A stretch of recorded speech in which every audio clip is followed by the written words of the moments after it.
What is up, alienARMy? I am Oculus, the alien next door, purveyor of esoteric lore. And on this channel, we discuss everything out of this world. So today's topic, as you can see, I have my wonderful magic wand and my jamming headphones, and we are just going to have a little candid chat about, it's going to first start off piggybacking off of a topic that I covered in my most recent video, which if I remember, I will have links below.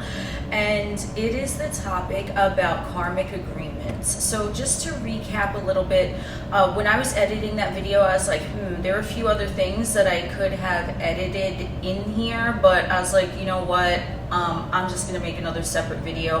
And it's going to be more candid, just based more off of my voice notes. And it is going to cover a few different topics in regards to like karmic agreements and karmic relationships. We might get into a few other topics, but if I do, I'll have timestamps listed below. I don't know where these candid chats go, so, you know, bear with me here. Alright, so karmic relationships, I do just want to say that karma, the 3D stereotypical version of karma, oh, if you fuck someone over, you're going to get your karma, blah, blah, blah, blah. Okay. Shut the fuck up with that 3D bullshit, okay? It is 3D bullshit. That's the 3D version of karma. Now, I'm not saying that if someone has that belief system that they believe in the 3D version of karma, yes, that is going to play out for them, but that is not what the real meaning of karma is. Karma is simply an agreement that one agrees over the lifetime to pursue, okay? And it could be a soul contract with another soul, or it could be a soul contract, that a lesson that you just want to learn by yourself on your own, maybe with the help of other souls that could be involved, because sometimes they are linked. But the soul contract is, it can seem faded because it is a soul contract which goes on prior to the soul entering the physical vehicle. And when the soul enters the physical vehicle, you know, it's like you kind of remember to forget the karmic bond, right? So that's why it can seem like certain events or certain individuals that one encounters whilst they're in their physical vessel are fated or destined or meant to be, but it really isn't. It's just the soul kind of remembering that which it already agreed to prior to entering the vehicle. Okay, so I do have some voice notes here. I have a whole lot of fucking voice notes, okay, in regards to this topic. Now, the thing is, I do want to say, in regards to Saturn and karma, Saturn in the natal chart, that is where one has a soul agreement where they want to learn a specific, like, that's them, that's their shit that they want to perfect, and it doesn't matter how much time it takes. It's, remember, Saturn is father time, so you don't care how long it's going to take for you to perfect that area. That's why it can seem like it's going in cycles, but it's going in spirals, always upward. And in regards to that, now someone can have a karmic path that they chose prior to entering the physical vessel, but they chose to forget that, but then they're seemingly drawn to that area, and it seems inexplicable, and it seems like they keep maybe repeating certain things, or, you know, whatever situations seem to be very similar in that one area where Saturn is in the natal chart. But in essence, they're drawn to it because they are now slowly remembering that soul contract that their soul made prior to entering the vessel. Do you see what I'm saying? That's why it can seem faded. Another word that's kind of overly charged up, but it can seem faded because it's simply like, yeah, you are destined to do that in a way because there's a bond there, but, you know, fate is kind of like romanticized, okay? And in regards to Saturn, that's the, you know, the soul chose to learn that that's a karmic agreement. Another form of a karmic agreement is that someone can have a specific path that they chose to follow. That's their agreement just with them. But now there's also the agreement that they have with other souls to meet up within lifetime. So now it's like an agreement, like you kind of shake hands with another soul prior to entering the fucking vessel, and then you agree to meet up at some point in that lifetime to fulfill whatever. Now, this may or may not have to do with the soul's specific karmic tie with Saturn. Holy fuck. I don't know what's going on. That was a message for someone. I could have swore I put my phone on Do Not Disturb. I don't know what's going on. I don't know what's going on, universe. Ooh, ooh. A weird situation happened last night. Now a weird situation with that. There's like messages. Ooh. I'm feeling it. Where was I? Anyway,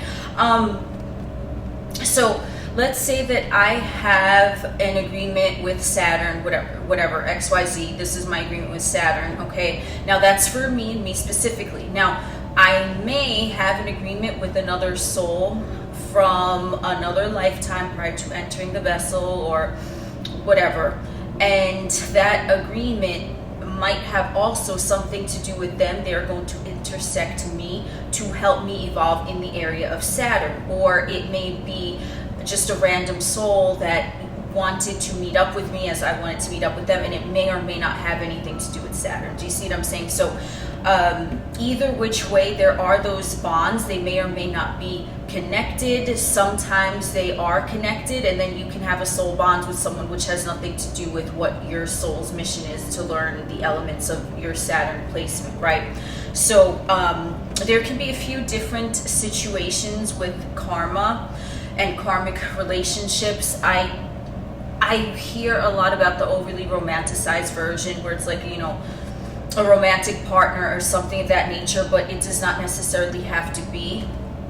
Now, I want to touch on something here with, we're going to get a little more in depth, okay? That's why this video is going to be more candid than my other videos in regards to karma.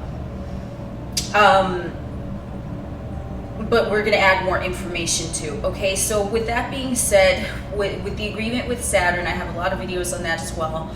That's the soul by itself with Saturn. There may or may not be other souls involved in that agreement to help fulfill this individual soul with Saturn. And then obviously that individual that you link up with, they might have you as a part of their agreement with their Saturn karma bond, or they may not.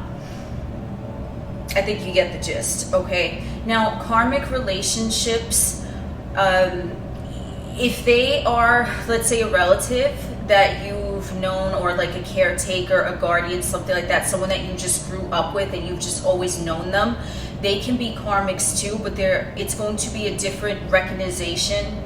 I don't know if that's a motherfucking word, but it is now. And the thing with those is that those can be,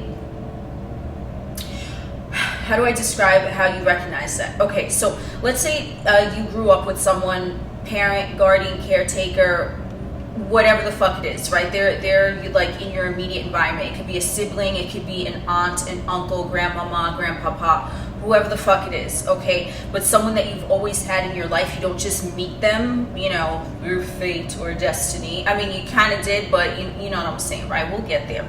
So I just want to make sure the screen doesn't go motherfucking dark. Okay. So if you grew up with someone and they've always been there, it could even be a fucking next door neighbor, let's say, or like a friend of the family, you know, someone that was just always there, where you're not going to recognize that you met under weird circumstances. Now, you recognize someone like this, I'm just going to lump all these together with like familial karma, even though it may or may not be a blood relative. These you're going to recognize because no matter what, they're just going to seem to push your buttons. You're going to have strong reactions whenever you're around them. They're going to have strong reactions to you. In these type of, I would not say that you would overly get along. I would say you can more tolerate each other, where it's like, it's good, but like you're kind of like, you know, you have your good days, but there's just, again, then there's like this strong reaction, like what the fuck, like I don't know how I even got along with them for that one day. It's like a very strong reaction, but you're not going to notice anything. Like, let's say you have two siblings, and one is a karmic sibling and one is just, you know, maybe they're classified under any other bracket, or they're not classified under anything. They're just your sibling. You don't think anything about them, right? Let's just use that for this example for someone that, let's say, you grew up with, right? The regular sibling is going to just, you know, easygoing. You get along with them. It's fine. You know, everything is good. Or you just may be indifferent towards each other. Either which way, how you get along with them in this example is you're not going to mind them. They're not going to mind you. You're just going to kind of be chill. The karmic sibling. Now, both of them are your sibling. You both, let's say they're both your older siblings in Earth years, and you knew them both for the exact same amount of time, right? Because you were born into the vessel after them. But the karmic one, there's just going to be some sort of friction that you've always remembered with that karmic sibling. And this could, remember, as I said, it's not just lumped with just siblings. It's like we're all of the things that I mentioned, all the details in the familial karma, someone that you've just already known since you were born, it pertains to whoever individual, okay? So let's say the karmic individual, the karmic relative, the karmic sibling, the karmic friend of the family, aunt, uncle, whatever it is, there's always going to be some sort of friction. Yes, you can have your good days with them, but there's going to be maybe explosive fighting. There's just going to be weird things, like let's say your sibling, wants to excel at a certain sport, right? And you're in the same school, and this is a weird example, but stay with me here. So they want to excel at a certain sport, and then like they're in high school, they're a senior, and you enter high school, and now you're a freshman, right? Because you're younger than them. And then you join that same team, right? But then you just excel, like you don't even try to excel at that sport, and then they get mad because let's say they suck at that sport, but they try to excel, and then you guys have a friction over that. So it's like you have the same interest as them, but it's like one will supersede the other in that area. That's one way to tell if it's like this type of familial karma. Another example, so I mean, obviously it doesn't have to be a sport, but it'll be something that you both have an interest in, or let's say they excel at something and you're like, how the fuck do they do it? And then there's like competition in that area, okay? Or one sibling just tries to outdo the other one. It could go either way, or it could be, let's say, let's use it as, let's say it's like a caretaker, right? It'll be, you might seem like you are the child that is picked on by the caretaker, while the other two siblings are neutral. Like you'll seem like you're more picked on, and you might have a very volatile relationship with that particular caretaker, right? It's just going to be something that it's not going to be smooth if it's someone that you were just born into knowing them and they were just always around you. Obviously there could be situations where there's some sort of physical abuse that occurs, between a karmic familial energy, right? There could be any type of abuse that goes on, and let's say, one sibling, they were never abused, but the sibling that has the karmic bond with the guardian of whoever, they were the one that was abused by that, that would be also an example of a karmic. Do you see what I'm saying? There's going to be a noticeable friction that others will even notice in your relationship with someone who is a karmic, okay? And it's going to be specifically to you and them. Like I said, there might be a genuine same interest in the same sport. You want to excel at it, the sibling or whoever wants to excel at it, and then there's like some sort of friction there. One supersedes the other, and the other one tries to retaliate, and then it gets...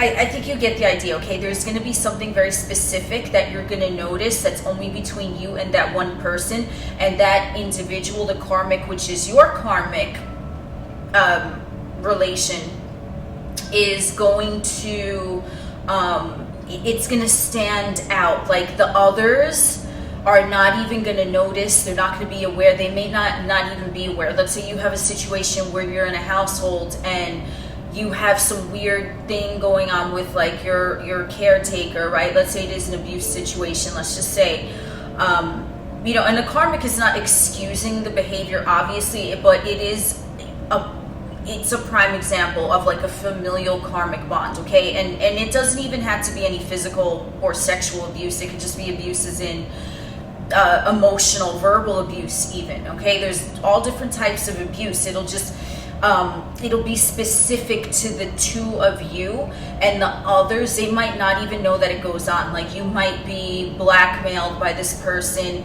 when you're alone with them, but in front of everyone's face, they might be nice to you. Like, do you see what I'm saying? It's going to be something very specific in regards to you, okay? There might be What else? If it's a familial one, the familial ones, just because they are around the longest, remember I said you're kind of born into them being there, the karmic individual, those are going to be the ones where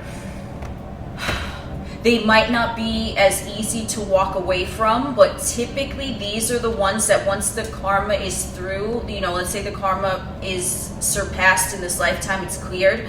This is the one from all of the other types of karmic, you know, a coworker or a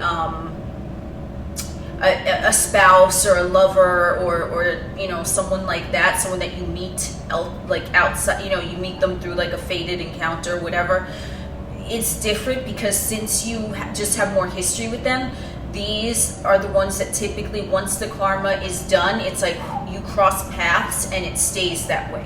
Now, I'm not saying that you can't mend the relationship, but if this type of karmic relationship is mended, it'll typically, you'll have a gap, a very long gap, maybe 10 years or more, in speaking to them, dealing with them, and then, you know, maybe something will happen, right? And then the two of you like meet up with the rest of the family or some shit. You're both drawn back to your hometown, and then you meet each other, then you hash it out, right? That's the way that these type of familial karmic relationships go. Whereas the other type of karmic relationships, it's more of like you notice the cyclical pattern, right? Because they're not, you didn't grow up with them like as them being always in your life, okay? So that's the difference. So the ones that you sort of encounter these individuals, let's say you're 15 and you meet your, I don't know, high school sweetheart, I don't know what the fuck cliche saying, right? Let's just say that can be a karmic as well,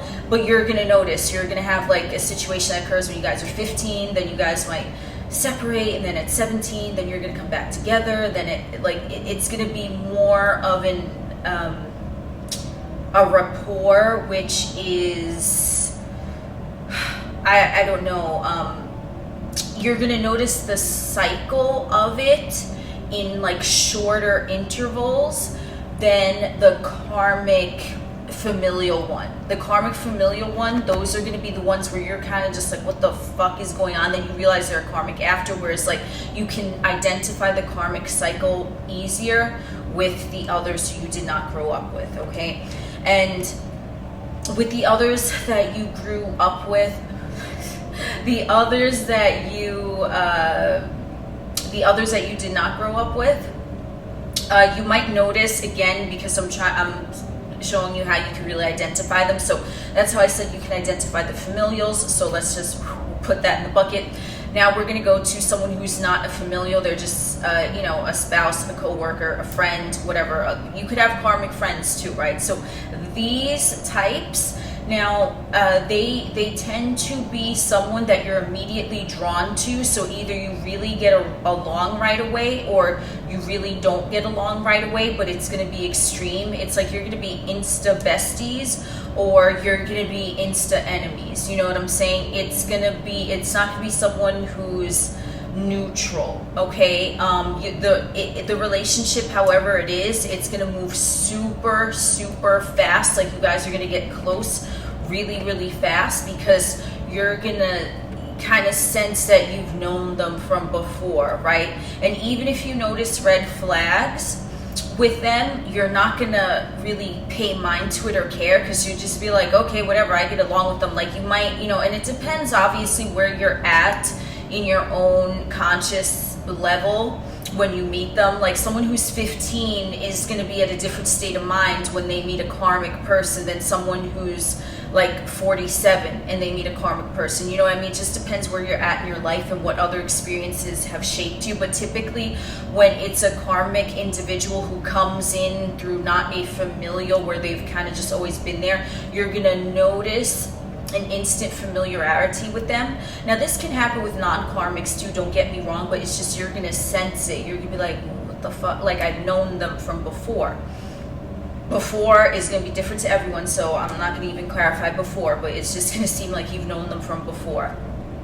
And what's gonna happen is that things are, and especially in a romantic relationship, things are gonna move super, super, super fast, okay? It's gonna like, it's gonna like intense. You like right away you meet them, oh my god, this is the one, like shit like that. Okay, if it's a friendship, it can move fast as well. If it's even, let's say it's like a boss and an employee situation, the employee dynamic, that person might be promoted to like the corner office immediately too. You know what I'm saying? And then the boss starts like blackmailing them with secrets from the company. I don't, you know, I'm throwing shit out over here, but you know, I'm trying to make it general because it can occur with every type of situation like that. There's going to be very, very quick forward momentum to progress it. That's how it's going to start off. It's going to go like, whew, it's going to be like warp speed fucking Star Trek and shit, okay?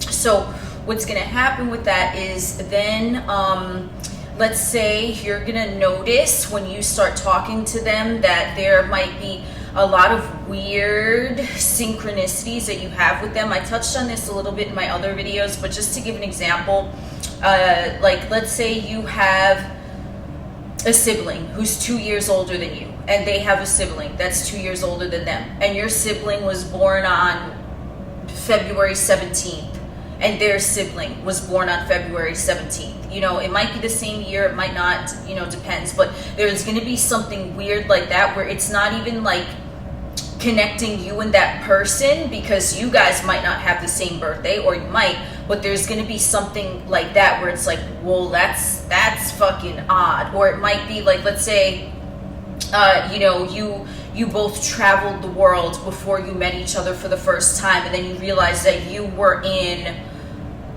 Thailand in this year, whatever it was, right, for 3 months, and they happened to be living in Thailand in that same year for the exact same 3 months of the calendar year that you were there, but you never crossed paths, or maybe you did but you didn't know each other. Like, yeah, I went to this bar, I remember, on New Year's Eve in Thailand, and it was pumping, and you know, like the name of the bar was whatever the fuck it was, and then they're like, no way. I'm like, I was there that night. And then you're like, what? Like weird shit like that where you guys didn't cross paths at that point, right? Like, it's gonna be some weird shit, okay? Like I said, you know, it could be anything, right? Or you can just, I don't know, you can have some sort of like similar backstory, but it's like, I don't know, I'm just throwing out like anything, okay? Let's say you both have like a parent that went to jail or whatever, right?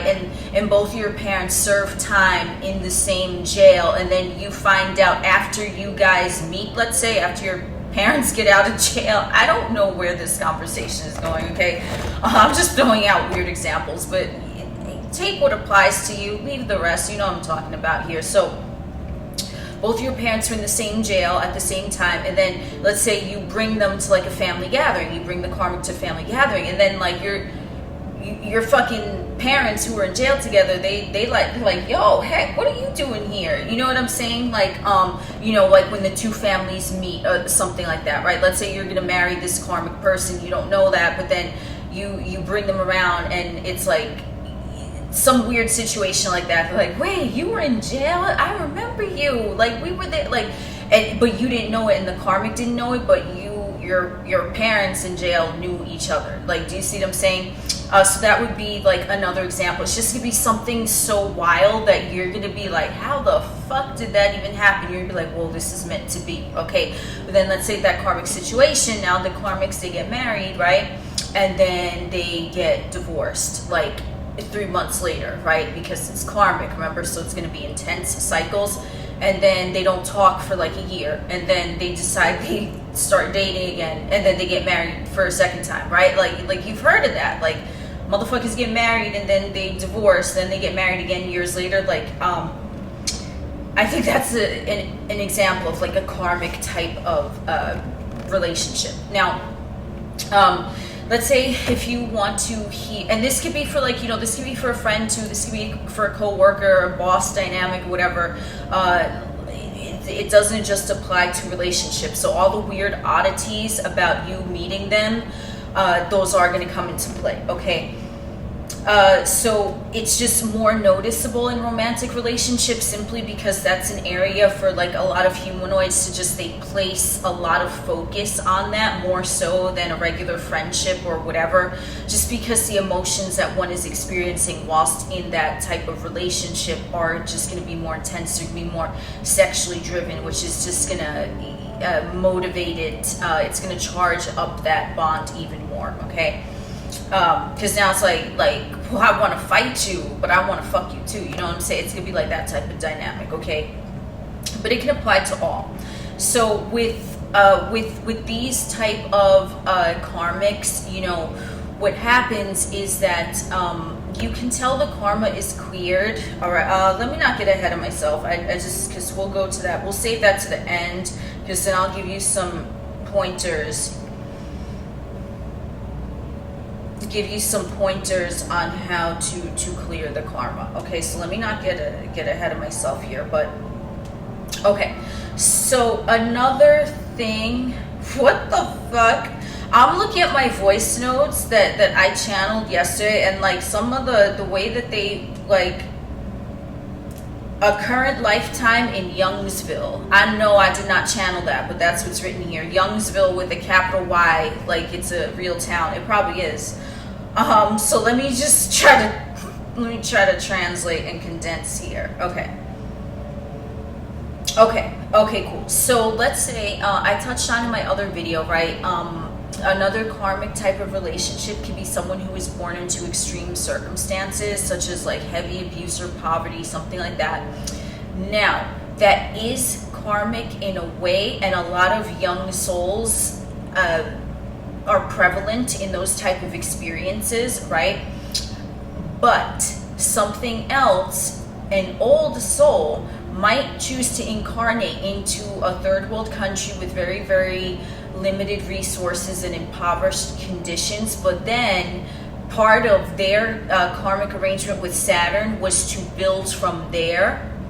So what's going to happen is that they are an old soul, but they're living in like that karmic situation, but part of their karmic agreement for them, their life path, they chose to go into an extreme circumstance like that simply so that they can rise above it. So it's not only young souls that are in these experiences, but you can tell the difference betwixt the young soul and the old soul, because the old soul will rise up above their circumstances if they, you know, and a hardship to person A might be different to person B. So whatever hardship, you know what I mean? But like if someone from the outside were to look at their story, the karmic individual who seemed like they were born in like extreme circumstances, they're gonna basically say that it was easy for them, that they just kind of like how did you like surpass those odds? They're like, they fucking felt like it, right? Because that was part of their karmic agreement just for them with Saturn. Now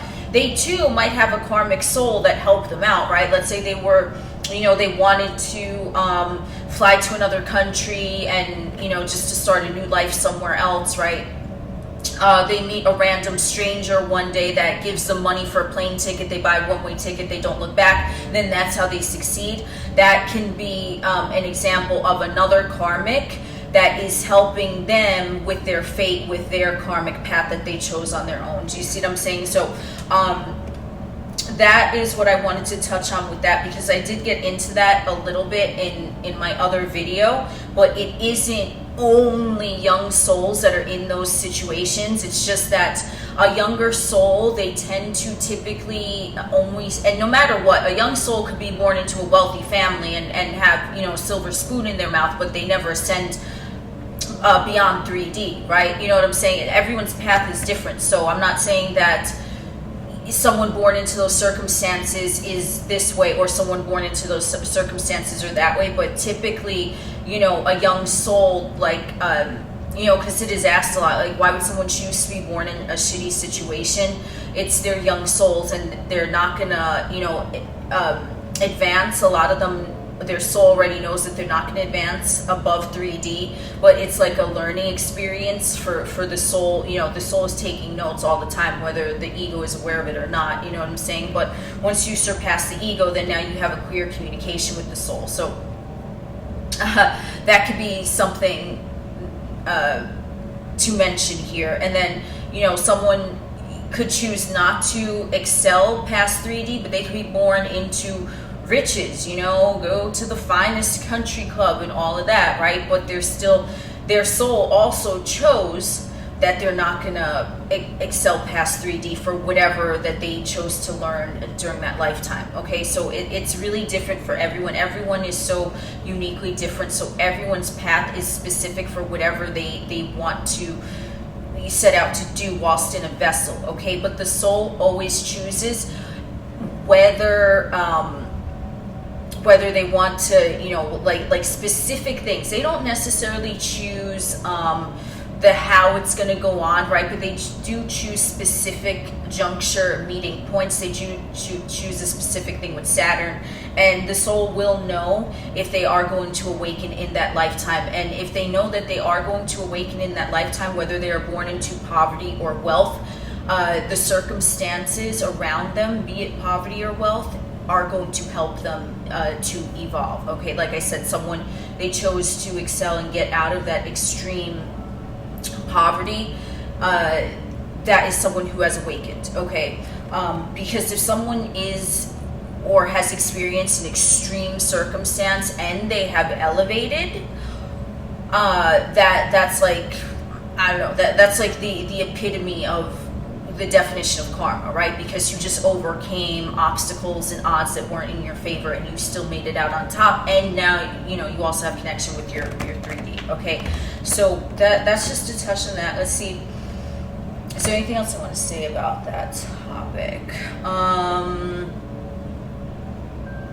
So I guess what I'll just mention, because I started getting into it, even though that's not in my voice notes, what I'm going to mention is that the soul does know if it's going to graduate to like the next level whilst in the physical vessel. All right, so someone doesn't need to be excelled in the 5D, right? Ascended. Oh, screen went dark. So someone doesn't need to have ascended into the 5D in order to live a fulfilled life, because there are individuals that live a fulfilling life and they're 3D, right?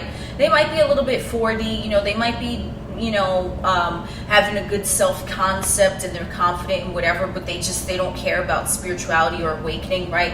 And that's their journey, but the soul does know if the ego illusion is going to be shattered in that lifetime or not. The soul does know that. So typically, like as I said, younger souls, they might incarnate on Earth for a few cycles before they even graduate to even like a 4D level. Do you see what I'm saying? But they know that because at the end of the day, it's stored in the memory bank of the soul, all the experiences that they had whilst only in 3D. Because let's say they had 3 lifetimes in 3D, and then now in the 4th lifetime, right, the soul, because the soul is just always is, the soul now in the 4D, it'll still have memory, even though they weren't awakened during the 3 lifetimes when they were only in 3D. The soul will still have memory of the skills that they utilized during those lifetimes. So they will use those skills that they already learned from those other lifetimes to help them excel in the lifetime that they choose to ascend to a higher level of consciousness. Because the soul don't forget. Okay, so if someone was just 3D, they still had skills, 3D skills that they accrued over those lifetimes that the soul is not going to forget. So that's going to be something that comes easy to them in the 4th lifetime that they chose to excel, and they'll be like, whoa. And then that skill set that they used, their gift, so to speak, is going to be a useful tool in their ascension process in the lifetime that they choose to awaken. So that's simply why the soul is just like, okay, whatever, right? First time in the Earth Matrix, let me, it's like you're learning 1 + 1 before you learn calculus, right? Like that's really what it is. But once you learn 1 + 1, you're not going to forget that basic math, and you're going to carry it with you, okay? So what I wanted to touch on here, now this is about I was talking about, okay. Here's something interesting. This actually came to me when I was editing my other video when I mentioned the part about do serial killers have a karmic link to their victims, whatever. Or it could be anyone, you know, it doesn't have to be a serial killer, but I mean, I just use serial killer because it seems so random, you know, because they don't know each other. So I'm not talking about two people knew each other and there was like a domestic disturbance and then someone, you know, murdered the other one, because no, I mean, that can be an example of a karmic as well, as though although it doesn't always work out that way where it is a karmic. Okay, it'll be a karmic if it follows the other patterns that I mentioned, but that would be more noticeable, right? Because they had like a relationship, a close personal relationship. So you would think, yeah, maybe they did have a bond, even though one individual took out the other individual, what seems prematurely. That logically one would think that is more of like, okay, well, maybe they made that karmic agreement that this one was gonna, you know, kill this one, and then in the next lifetime it's gonna be, you know, they're gonna find each other again to like even the score or whatever. You know what I'm saying? I feel like that is just something that someone might look at as more typical. But if someone, let's say someone murders someone, it doesn't, you know, if it's a serial killer and they have a karmic bond, because the serial killer, they can be random, okay? Would it be karmic? Yes, to an extent, but you're gonna have to really do digging around to look for that, especially like, I mean, you know, I don't know how anyone would do this, but this came to me, so I feel like I should mention it. So if someone is a serial killer and they have a karmic bond with someone, right? Yes, because as I said in my other videos, the soul does choose when it's going to vacate the vessel. Even if the ego is not aware of it, the soul chooses the time. That's why you hear, like you hear it a lot where someone will say, like, you know, the last time they ever saw someone, it's like the person never hugged them or told them they loved them, but they did that day and then they never saw them again. The ego might not have known what the fuck was going on, but the soul knew, and the soul prompted the ego, like, maybe you should say this, right? Like, do you see what I'm saying? So there's always, the soul always knows what's going on. So yes, it can be painful if someone, you know, is taken out what seems like before their time, but it's, this soul knows, okay? And there could have been a karmic bond there. And as far as like, let's say if it is a karmic bond with like a serial killer, the same thing applies. You know, it might be totally random, right? It might be totally random where the serial killer doesn't know the person, okay? But let's say they both grew up in, I don't know, whatever town, pick a town, okay? They both grew up in London, okay? They both grew up there. Now, they didn't know each other, okay? But they attended the same school, maybe different years, but they both grew up in London. This individual started at that school at the same time that individual was graduating, right? So they just missed each other, but they both attended the same school. Then they don't know each other, but then they, you know, one of them becomes a serial killer, okay, just at random. And then they're in another country. Now they're in Vegas, let's say, okay? So they grew up in London. Now this is like a weird example. I'm just, you know, I think you know what I'm talking about though. Now they're both in Vegas. They don't know each other. And then someone decides to just be a serial killer, and then they're going around. You can tell that the serial killer had a karmic bond with that individual, because if you want to look into it, and I don't know how anyone would even go about doing this, or if anyone ever has, I mean, but I'm weird, I just channel some wild shit, and I figured I'd mention this. You can definitely tell if it's a karmic bond, especially if that situation applies. If someone does research into that, then the serial killer, you know, murders the individual that they grew up in the same city and they went to the same school, and then, you know, now it's a totally other country, and then guess what? The serial killer happens to you know, murder this individual, right? It'll be something weird like that.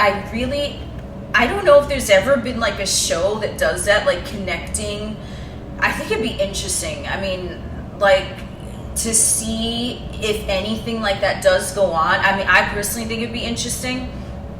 Like, you know, to see, and again, I'm not excusing murdering, so that's not an excuse. A karmic bonds is not an excuse to murder someone, but again, the soul knows what's up, okay? So that's from what I've channeled. So the soul knows what's up. But the thing is, like, it'd be interesting if anyone actually did that, because that came through as a clear message, okay? I don't know specifically for a certain situation or whatever, but that is a very, very specific message. Like, you can tell there's a karmic bond, even if they didn't know each other and it just happened to be a serial killer and a victim. If, like, someone were to look into the past of both of them,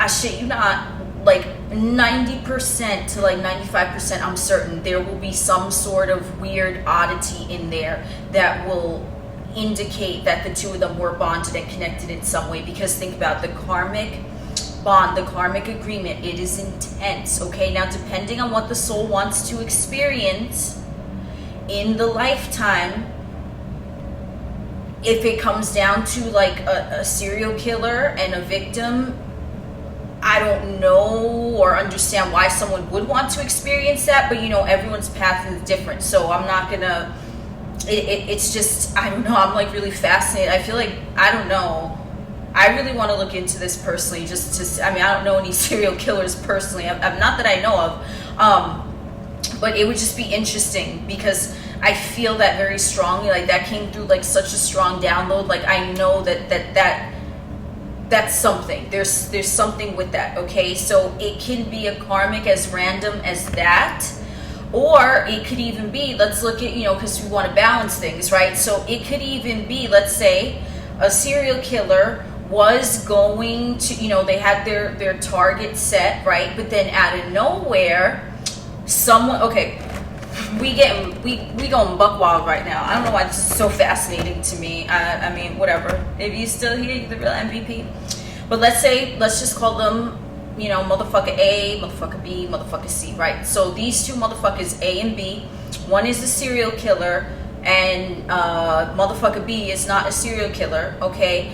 But then now we have motherfucker C. So the serial killer does not have a karmic link with motherfucker B or C. The serial killer is just there. But what happens is that the serial killer was going to come in and murder motherfucker B, but motherfucker B and motherfucker C had a karmic bond. So motherfucker C comes out of nowhere. Let's say they cross paths, right? The serial killer is like creeping up, like they're looking like, now is now a good opportunity to move in for the kill, whatever. And then motherfucker C just comes out of nowhere because they have a karmic bond with you know, motherfucker B, right? So C and B, they have a karmic bond, or maybe the serial killer is involved in that karmic bond. I mean, because like I said, it could be among many souls, right?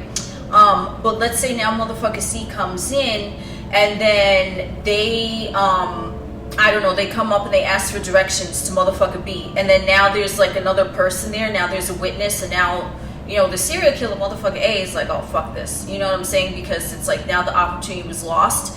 And then, you know, I don't know, like you know, they're still, I don't even know if motherfuckers still do this, but then motherfucker B is talking to motherfucker C, who they have a karmic bond with, right? So they intersected. This motherfucker C came in at the right juncture point to avert motherfucker A, the serial killer, away from that, right? And then let's say they're talking, they're discussing the directions, B and C are discussing the directions. Then like 2 minutes later, from down the block, you hear gunshot, right? Let's say they hear gunshot, they're like, what the fuck was that? Like, they don't know, because they didn't see the serial killer like looking, right? When are they gonna have an opportunity? And then they're like, well, I don't know, that was weird, let's get out of here. They both get in there, they go their separate ways, they leave, okay? Then they see later on the news, right, that there was a shooting and it was a serial killer. And then like both of them are like, oh shit, like I was right there. Like, do you see what I'm saying? It'll be some weird thing like that, where you can also have karma in like someone coming to rescue you, when there is, you know, something like that occurring. Do you see what I'm saying? So karmic bonds work in all different ways, and that could be another random motherfucker, right? Motherfucker C and motherfucker B didn't know each other. They were random, but then they're like, oh shit, the serial killer. Then they meet each other at, like, let's say they go, you know, because they're like, well, you know what, let me go down to the police station because like I was there around the corner at that time, so let me just whatever. Then they both go back to like give their, I don't know, what is it called, statement or whatever, right? Just why not? And then the two of them, they see each other in the precinct when they're giving their witness statement, whatever the fuck, right? That they were around the scene at the time that happened. And then they're like, yo, like we were there, like if you hadn't come out of nowhere, blah, blah, blah, right? And then these two find out that they went to the same high school in a totally different city from where they're located now, where the serial killing went on. Do you see what I'm saying? So that can be another example of a karmic bond, but more on like, yes, it started out dramatic and crazy, right? Because serial killer entered the chat, but it's like a positive note as well, which it's important to stress that, because yes, karmic can be intense and difficult, but there's also like a positivity of that. That is a karmic bond where it's like, whoa, then they find out that like that person came in the nick of time, right? And then averted it away from this individual, right? So that it might play out that way as well. It doesn't always have to be negative, but that can be like an example of like a karmic bond that is just a one and done type of deal. Like, wow, like, you know, the two of them, they figured it out, and let's say they nothing crazy happens with them, but they remain in touch, you know, over the years, and they're just cool with each other because they kind of bonded over that karmic bond. Or let's say the two of them become BFFs, or let's say the two of them get married, or the two of them open up a company together, right? That's an example of a karmic bond that is it's like the one time that one thing was enough to shake shit up, and they're like, oh snap, I know who you be, I know what your role is to me, and then it's you know, it's taken care of in one shot, because I did mention that in my other video, right? So it just depends. Okay, yes, so now we're going to, as I take a sip of fucking water, maybe 2 sips.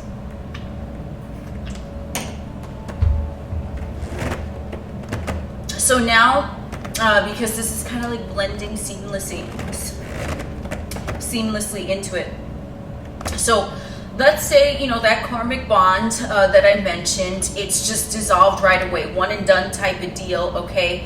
And they realize who they are to each other. They realize this was fated, it was meant to be, because this motherfucker done rescued this motherfucker from the serial killer, right? But they didn't know it, but they did. Like, you see it, like they'll see it all in one shot, okay? So it can still be karmic, because it's karmic because they agreed in another lifetime somewhere else. They were like, we're gonna meet up, and then this is what the basis is gonna be, right? Like, we're just gonna, okay, you know, because all of the karmic bonds, they just want to be recognized, right? Like, do you see me now, bitch? Like, sort of like that, okay? So it just depends how intense it is when the first meeting occurs. So after that, the karma might be cleared in that one shot, because these two, you know, motherfucker B and motherfucker C, they're like, wow, like we met under those circumstances, like that shit is wild, right? And then they both realize it, and then the karma is dissolved, okay? So how also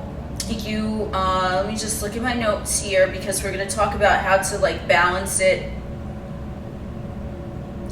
So if it's not a situation like that, because that's a very extreme example. I mean, I know I said it very nonchalantly, but that is a very extreme example. You know what I'm saying? So it doesn't necessarily have to be about serial killers. Like, so you can also have a karmic bond with someone that is just very intense and immediate, but you both recognize what it is right away. And then it's like, oh shit, you know, like you're over that, okay? You're over it, and you don't feel any type of way about this individual, because when you first met, it was just the explosion was right away. You and the other motherfucker didn't even have time to like react. It was just like, what the fuck, like damn, you know. And then that is, it's really shed right away, because you recognize like, oh shit, like this was meant to happen for whatever reason, you know. And I'm not saying that you don't have control over what goes on in your 3D realm, but I'm talking about meant to happen as in it was agreed upon in another lifetime, which you, I have to say, with all of the karmics, you know, once you do realize what they were, it's not going to be something that's going to be regretful, which is why, again, I'm going to say, like with this serial killer, or if, like, let's say, you know, a relationship goes south and someone murders the other one, after the fact, after whoever it is has crossed to the other side, you know, they tend to be more at peace than someone might think, because now they've crossed over and they've realized why that went on, that it was meant to be or fated in a way, okay? And it might not be something, again, that loved ones can see. It might not be something that they saw whilst they were in the physical realm, but it's something that the soul is just going to understand, because remember, you cannot murder a soul. A soul always is, always was, always will be. So why did anyone want to experience that? That, you know, as I said, everyone is an individual, but there's more of like a peaceful nature with karmics than one might think, okay? Just because they realized that it was an agreement, okay? So I'm not saying go knocking off a whole bunch of motherfuckers, because, like, no, I'm not saying that, okay? I'm just saying that in a karmic situation, it's a soul agreement, okay? You know, whatever, because you never know, maybe the serial killer in the current lifetime was someone who was murdered by the victim that they chose in the current lifetime from another lifetime. Do you see what I'm saying? Like, you don't know really anyone else's journey, and it's very, very difficult for the ego mind to comprehend, you know. But that's sort of like, that's just the way karmic relationships work, okay? So yes, clearing that karma. Screen went dark. So yeah, this, I don't know if this is a loaded topic or whatever, but, you know, we don't do triggers here, and I'm just, you know, I'm not endorsing killing anyone or harming anyone. It's just you know, it's just from what I've channeled, okay? So let's see. And not all karmics are obviously this extreme. Like, you know, this would be just an extreme version of it, okay? You know, so that's what it is. But typically, like, you know, if like a really dire situation does occur between two people, whether they know each other or not, whatever, it is a karmic, okay? And if you look into, like I said, if you look into the backstories of different individuals that are involved in like seemingly random situations, you might be surprised at what you see, okay?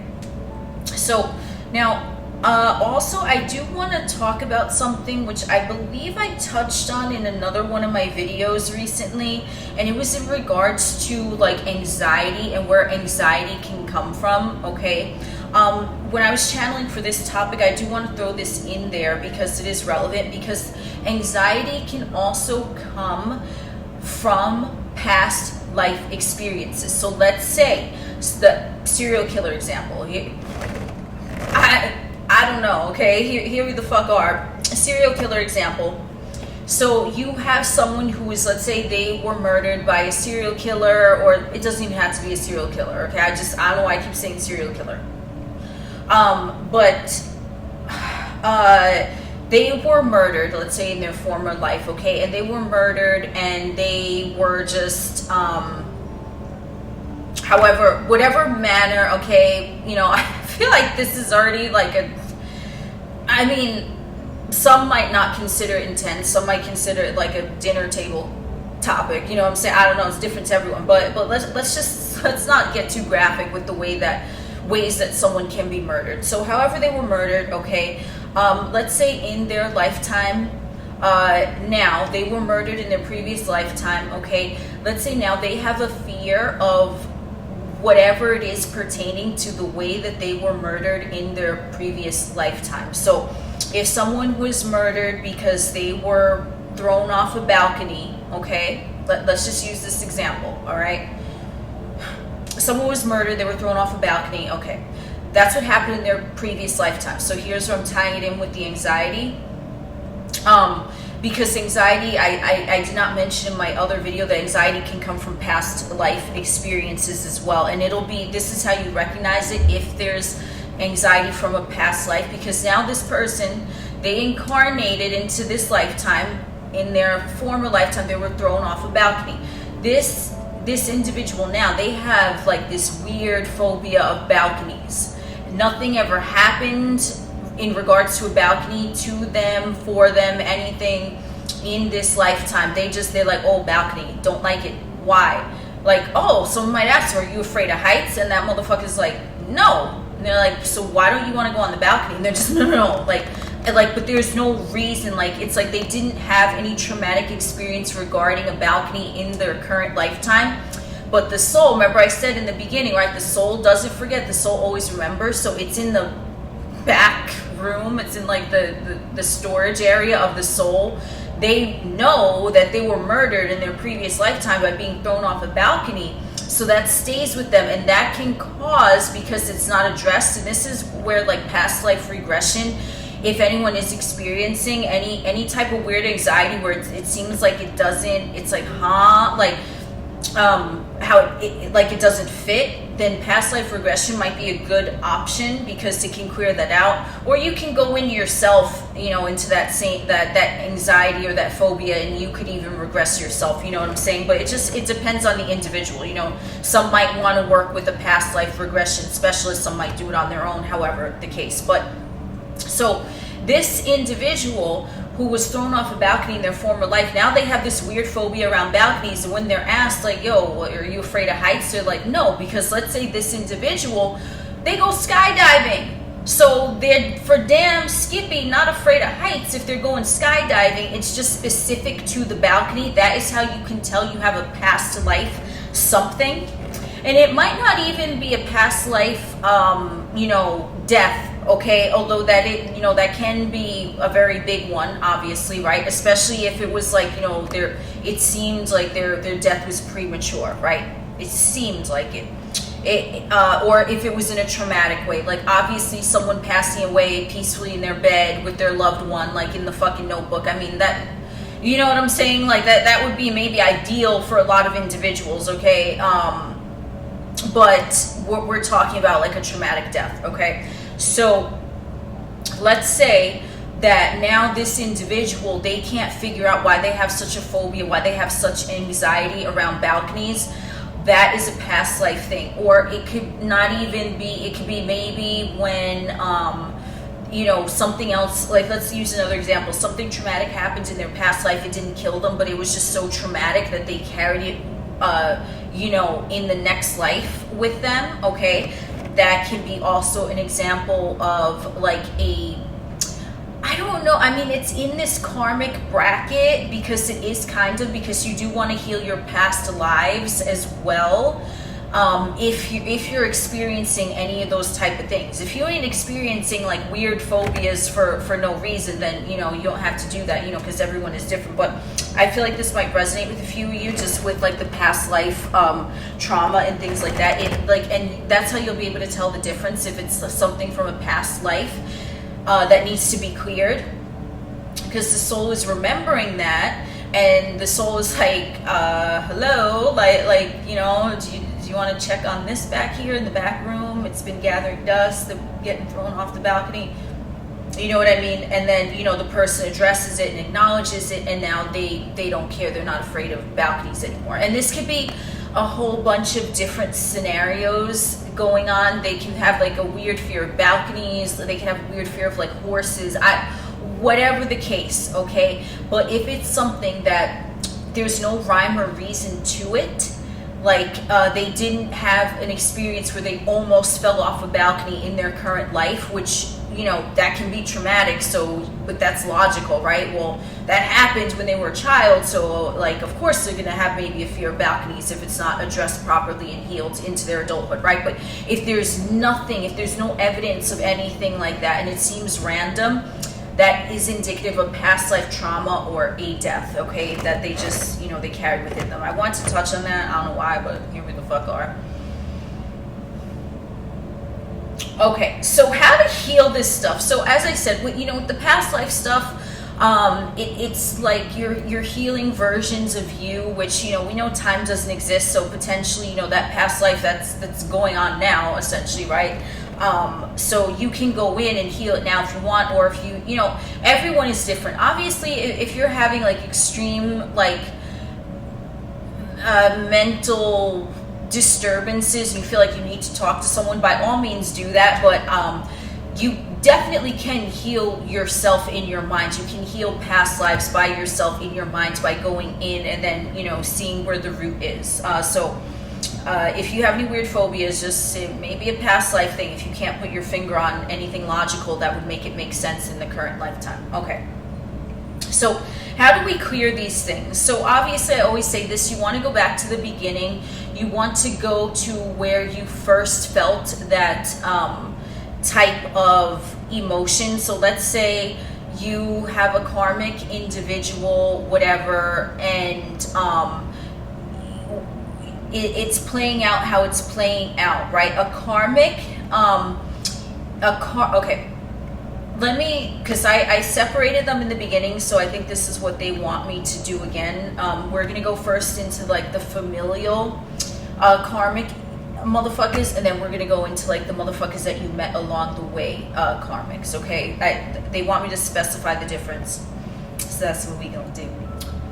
So the familial one is going to be different. As I said, those might be a little more tricky to navigate just because it seems like they've always been there, right? Like, you know, you grew up and you know, you knew who you were. Well, maybe you didn't know who you were. Maybe that's a weird example. But, you know what I'm saying? You grew up with your vessel. You know your vessel. Your vessel has just always been there. Yes, it grows and evolves and it changes, but you know your vessel better than anyone and better than like anyone else's vessel. You know what I'm saying? Unless it's like your partner and you're really intertwined. You might know their vessel more than they know it, but I digress. So either which way, so you know that individual, that karmic individual, like they've just always been there, right? They've just always been there since you were born. They are going to be, these are the type that from what I've channeled, those are going to be the ones where they, you know, you might be more okay with closing the door to that type of karmic, and that's fine. You know, you can meet up with them maybe in another lifetime, and if you feel that this familial type of karmic energy fucked you over and you weren't meant to continue speaking or interacting with each other for the rest of your lives in this lifetime, then maybe it'll get hashed out in the other lifetime. But you'll be okay with that. I do want to touch on if you feel like you left things unsaid to this individual, but you don't want to speak to them ever again. Like, let's say it's someone that, like a sibling, like you feel like you should love them, but you don't ever want to speak to them again. You can also always go in and telepathically communicate with them. That might help you to heal that situation as well. Even if you go in, you tell them, listen, you did this, and that. I feel wronged because of that. Maybe I did some things too, but this is what it is, and I you know, I don't want to speak to you ever again. You know, whatever. You could use whatever conversation you have. You could write a letter and burn it, whatever. That's if you never want to talk to that karmic again. Obviously, you can also do that for the non-familial karmics, like the lovers, the friends, the co-workers, whoever. You could do this for both, but for the karmics, they tend to just be karmic familial, whatever. The karmic familials, you'll be more okay with letting that go simply because, just because it's like I don't want to say deeper because you're not really going to compare energy like that. It's not deeper, but it's just something that you've been around it for such a long time since you were growing up. That person, how they are, it you know, especially during your formative years, so up until you were like 7 years old, especially if you knew this individual, it's just going to be, you're going to be more okay with letting them go because they're so familiar and ingrained the way that they behaved, perhaps toxically or destructively in regards to you, because it's so embedded in your psyche that you just feel that you're more okay with letting that go simply because they seem like they're more toxic and they might seem like you didn't choose them. How could you have a karmic bond with this individual? Like, so it might be easier to cut ties altogether with this individual and then just, you know, leave it alone. I'm not saying cut ties with them and then have unresolved animosity towards them. No, that's what I told you. If you have unresolved animosity towards someone who is a karmic familial, even if it was, like I said, a neighbor, a family friend, whatever it was, a distant cousin, whoever it was, okay, you might be more okay with that simply because they've just been lingering in your psyche since you were there. They were always there. So I'm trying, I don't even know if there's like a word in English. Like, I'm getting like a telepathic energy of it, but I don't even know how to translate it. Their energy is going to be different because it seems like it's a part of your former habitat that you do not wish to reside in anymore. Like you seem like you outgrew it. Does that make sense? Like, because it's so familiar, because you grew up with that, they were always there, especially again until the age of 7. You know, your psyche is being molded and constructed and wired, and so they're so embedded in your psyche as this was part of the former habitat. I never want to go back there again, and you're cool with it. You made that decision, right? Just like the individual, they were born into an impoverished situation. They know they're not going back there again. They're okay with it, okay? They might donate money to that particular cause or whatever, you know, to help others in need that were, you know, grew up in the same situations, but they know that they're not going to revisit that because they surpassed that, because they grew up in that. They know that is something they don't want. I don't know if there's a word for it. I feel like I should make up a word. I don't want to make up one on the fly. I know it's going to come to me when I'm not thinking about it, like, you know, when I'm channeling. I'm sure there is a word that I'm going to come up with, but it's so ingrained into their psyche that they're just over it. They're done. It's like, I am not going back there. That's why it's just easier, and it'll seem smoother to let that one go rather than someone who they met, who they seem like they were fated or destined to meet. Especially I'll tell you this right now. We don't like to romanticize ship up in these parts, but a partner, someone you're romantically, sexually attracted to, those type of karmics are going to be the most interesting to finagle your way out of energetic entanglement, okay? They're going to be the most interesting just because you're going to feel like, oh, but we were meant to be. Maybe we still are. It's going to, okay, well, we going to get there. So these, just because they're already so ingrained as something that you were so acclimated to, they're so ingrained in your psyche that you're just like, yeah, that's what it, like they've already, for a lot of individuals, they've already have a label established to that individual. I do not want to be that energy. I don't want that energy around me. No, ain't no going back, okay? And you could be perfectly cool with yourself, okay? If that's what you want. Or if you want to make up with them, how you clear that situation, like I said, you go in and you realize that whatever they did, whatever they said, however they treated you, okay, if you really want to liberate yourself from that karmic energy, even if you never speak to them again, you acknowledge that it was there. Like, yeah, there was a reason why that particular motherfucker came into my experience and I came into theirs. I don't know what I showed them, but I know what they showed me, and they showed me what I don't want to be and who I don't want to be around and what I don't want to embody, right? So you could even thank them. You motherfucker, I want to be nothing like you. I want nothing to do with you because you a damn motherfucking fool. If that's how you fucking feel, go for it. You know what I'm saying? Say that energetically and be like, thank you for showing me everything that I do not want to be. You are a prime example of a sack of shit. Whatever. I mean, you could get fucking vulgar if that's the way you feel.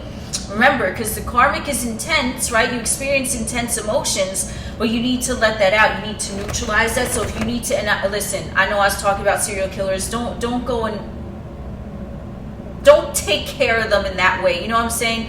Let a motherfucker be. If you need to send a fucking nasty letter, even if you never, mail it, right? If you need to write a fucking letter to them, or if you need to have a conversation with them in your mind, you need to tell them to go fuck off, go fuck themselves, stick a lampshade in their fucking booty hole, whatever the fuck, listen, if that's what's gonna make you feel better and you're not harming them, they are gonna sense your energy.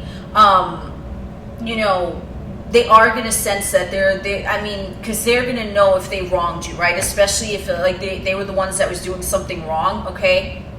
But they could also perceive you as doing something really wrong to them too. So if you feel them this familial, and we're still talking about the familials, if you feel this familial energy still on you, out of nowhere, and you're just like, where the hell did that come from? It might be that they're thinking about you too. So you don't want that, right? Because you don't want nothing to do with this motherfucker. So what you want to do, you want to tell them off, write a nasty letter, have a nasty conversation with them in your mind, whatever the fuck, okay?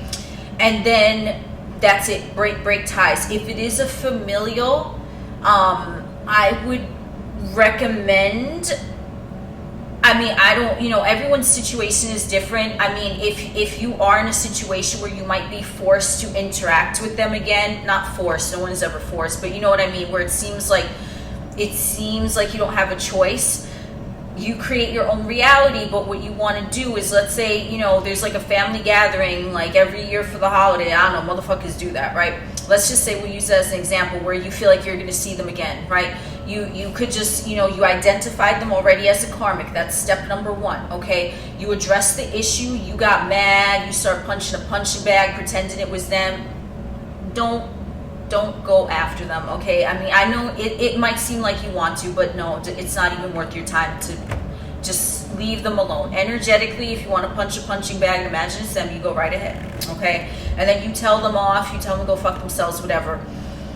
You let those emotions out, but it's important that you experience all those intense emotions, because that's what the karmic is. It's intense emotions. It's meant to awaken parts of yourself, your shadow aspects. So anger, rage, all of that, things that are typically kept hidden in the closet, you go right ahead and you let that shit out. However it is, energetically, like I said, all the examples.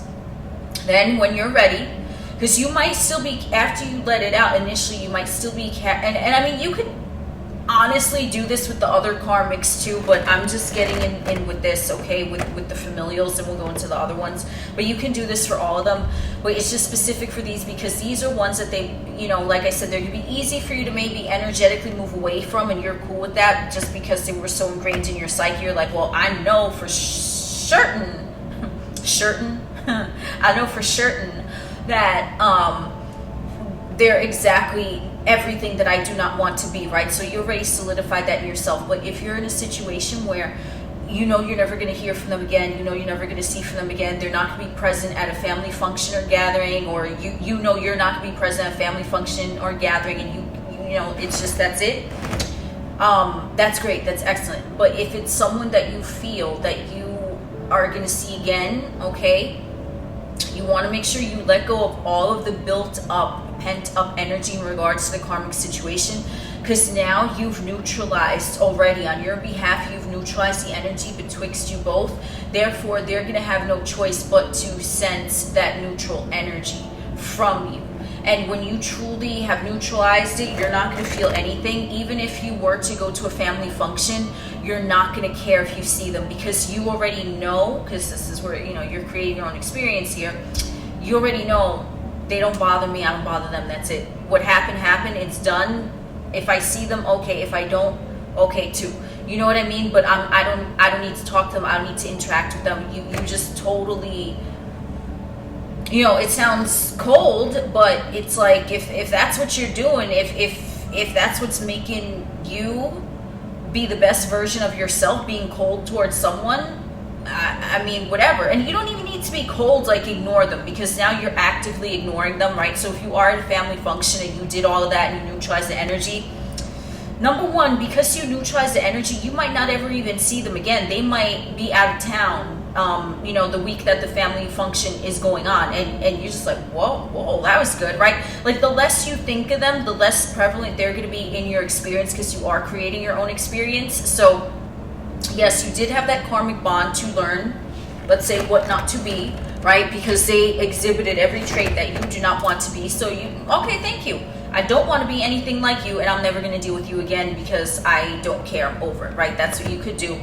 And then the less, like, you know, that karma is smoothed out. You might not speak to them ever again in this lifetime, but you're not going to feel like any type of way if you think you might run into them again once that karmic is cleared, because you know that they can no longer bother you. They can no longer disturb your peace, okay? Maybe they did at one point, but now they're not. So you don't even care if you run into them at a family function. And the less that you give a fuck about them, the less prevalent they are going to be. And that is how you can know that the karma is cleared, because you're going to clear the karma. You clear the karma by recognizing that it is a karmic situation that was to teach you something, okay? And then you rectify it within yourself. You do all the things that I said, whatever. You might even think of something else that's going to make you feel better to soothe that situation. But if you, you know, suspect you might run into them again, it's just the best thing to do is just remain at neutral and know that they are irrelevant. They taught you what you do not aspire to be, so why would you even hang around that? You're going to eventually become like that magnet repelling away from each other. And then, you know, it's just going to, because the karma is done, it's played out, right? Because you've recognized it, so now there's no more anything linking you unless you choose and you decide to link. It's like, yeah, I'm choosing not to link up with that again. And then that's what it is. It'll become less prevalent in your experience. Like I said, weird things might happen. Like they might have a business trip, you know, the week that the whole family is gathering together. They might move to another country or something. You know what I mean? Something will occur that will make them be less and less prevalent in your experience the less attention you give them. Whew. Okay. So that can apply to, you know, the friendships, the relationships, the co-workers, whatever, you know, because because you didn't grow up with them, there's not really that type of like physical tie with them. Those are, you know, they're more likely to just dissolve and you won't speak to them again, okay? But if you really want to clear the karma, you have to go in the same way and look what linked me to this individual, right? And with these, you can do a little more self-reflection, because remember, it's not a situation that you were quote-unquote born into, right? With that familial karmic person, it's a situation that you're like, who was I at the time that I met this motherfucker, right? The karmic, whoever it is, right? So who were you at the time that you met them? Where was your focal points of attraction? What were you gravitating towards you? Like who, you know, I'm a different motherfucker today than I was yesterday, than I will be tomorrow, right? You know what I'm saying? Because we're always fucking, you know, shape-shifting. So you want to identify, who was I when I first crossed paths with them? And who am I now? How did I change? What was going on in my psyche when I first crossed paths with this individual? You also might want to ask yourself, because this can sometimes occur, okay, although this is more getting into like paradigms and echoes and things, but you could even look into it, right? Like, so let's say I don't know how long this video is going to be. Let me take another sip of water here. Okay. Goodness gracious. It says 2020 on my iPad. Woo. So yeah, clear vision. This video is definitely a message for someone, okay? I know I said in the beginning we might cover a few topics, but I feel like this is just a topic in and of itself. I'm gonna be hungry after this, so yeah, okay, where the fuck was I? Okay, yes, so you have this motherfucker over here who you cross paths with, right? But did you cross paths with them after you had that karmic experience with, let's say, the familial motherfucker? Because even though everyone is an individual, right? Another karmic messenger could be like reminiscent of something that you experience. Okay, let me try to break it down. I said hungry now. Oh my god, I'm fucking hungry. Should I have pizza? again, I'm gonna specify the goddamn fucking food pizza with cheese and sauce, okay? Or I don't know if I should have. Okay, let me just go on here. Okay, this is when I'm channeling. I burn a lot of electricity. Okay, so let's say you had a karmic familial, right? And you grew up in that situation, and you didn't identify them yet as a karmic. Okay.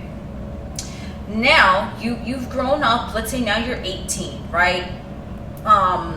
You now meet so and so motherfucker. Okay, so and so motherfucker is also a karmic motherfucker, but you don't realize that they're a karmic motherfucker, right? You're just like, oh, so and so. I met them under extremely synchronistic circumstances. Maybe they're the one. Like you're in your fucking feels with this motherfucker, not realizing they're a karmic too. But this motherfucker, they're different from the motherfucker that you had the karmic familial shit go down with, okay? So your karma was different with them than with them, right? But, and this is very, very common, more common than you would think, but it has to do a lot with like paradigms too, which is like karmic individuals can be great teachers, and they are great teachers. Now, this karmic that you meet when you're 18, even though they're different than that karmic, whatever, there are similar traits that this karmic person is showing you that are similar to that karmic familial that you experienced. Okay? The one that you grew up around. So you don't realize it though, because you don't yet know that this motherfucker over here that you met when you were 18 is also a karmic. But now you, like as you get into it, you're like, well, there's some weird things going on, but it feels familiar. I didn't mean to do that. Thank you, universe. I love Mary motherfucking Miss Mercury. So it feels familiar because it's from the familiar, but it's not that familiar. It's like a shadow of that familiar coming into another motherfucker, but it's familiar to you. So you're in there. You see what I'm saying? I'm sober. I know someone was thinking that I'm completely motherfucking sober drinking electrolyte water. I don't know what the fuck you be doing. I mean, I don't care what you're doing. You can do whatever you want. I'm sober right now. But that's the shit. Okay, so then you're in that with this motherfucker over here who you met when you're 18 years old, and you didn't even realize that was a karmic thing. You don't even realize this is a karmic thing, okay? And you're in it, and there's something familiar about it. And you're like, but you can't quite place your finger on it because you haven't, maybe at that juncture, you might not have deciphered that was even a karmic situation. So now there might be a repeat type of pattern that goes on with this individual, the new one, the one that you were destined to meet, right? And it's kind of like a similar vibe of this motherfucker, okay? And then you see it playing out, like, but you don't identify it, but you're like, this feels familiar, but I don't like it. Like, that's how you're gonna know if it's, especially if it's like a relationship. It could be a friendship too, don't get me wrong, but it's gonna feel familiar, but you're not gonna like it. The dynamic is gonna be familiar, that's how you recognize it.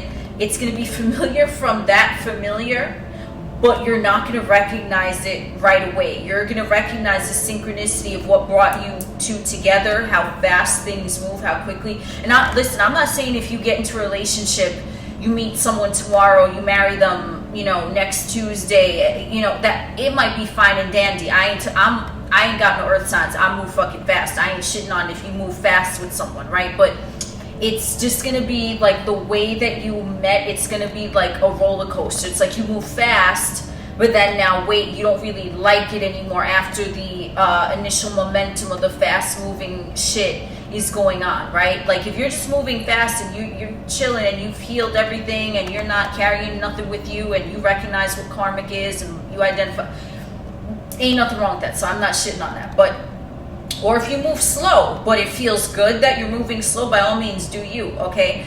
But you're gonna notice after you meet them right? After the initial woo is like worn off, or even if it's a friendship, even if it's a boss or a coworker, right? After you first hang out with your coworker, you're like, wow, we became fast friends. Like, we really vibe. We're going to happy hour every night and whatever the fuck, okay? But then it's like the next week, it's like now you're feeling something is off with that particular coworker, and you don't know what it is, but it feels familiar, so you stay in it, okay? So that is what I wanted to pinpoint, break down the similarities of how one karmic familial is not the same, right? Because you have a karmic bond, or you had a karmic bond with the familial motherfucker, but you have karmic bond with, you know, the coworker, the lover, whoever the fuck on this side. They're different bonds, right? Because your bond with this motherfucker is totally different. It's betwixt y'all motherfuckers, right? Just like that was betwixt y'all motherfuckers, okay? So then now, it feels familiar, but you don't really like it. You're like, what's going on? But then you're like, you know what? Whatever. You just kind of brush your shoulder off. You're like, all right, whatever. And then you go in it more, and then it's like, oh, this is fun. But then you're like, oh, wait, I don't know if I like that. And then you feel a similar feeling, or you're in a same thought process, a similar thought process of what this was going on. So that can happen a lot of times too. Now, I'm not saying it always happens. And like I said, you could, I mean, if you want to call it a program or a paradigm, it can be in a way, because remember, you're getting programmed from your birth till you're like 7 years old, basically your mental capacity, you are getting programmed, right? This is Bruce Lipton, he talks about that a lot, the theta state, which is why the familial karmas, they tend to have more like emphasis, but they can carry on with this other one, right? So let's say this is how it works, okay?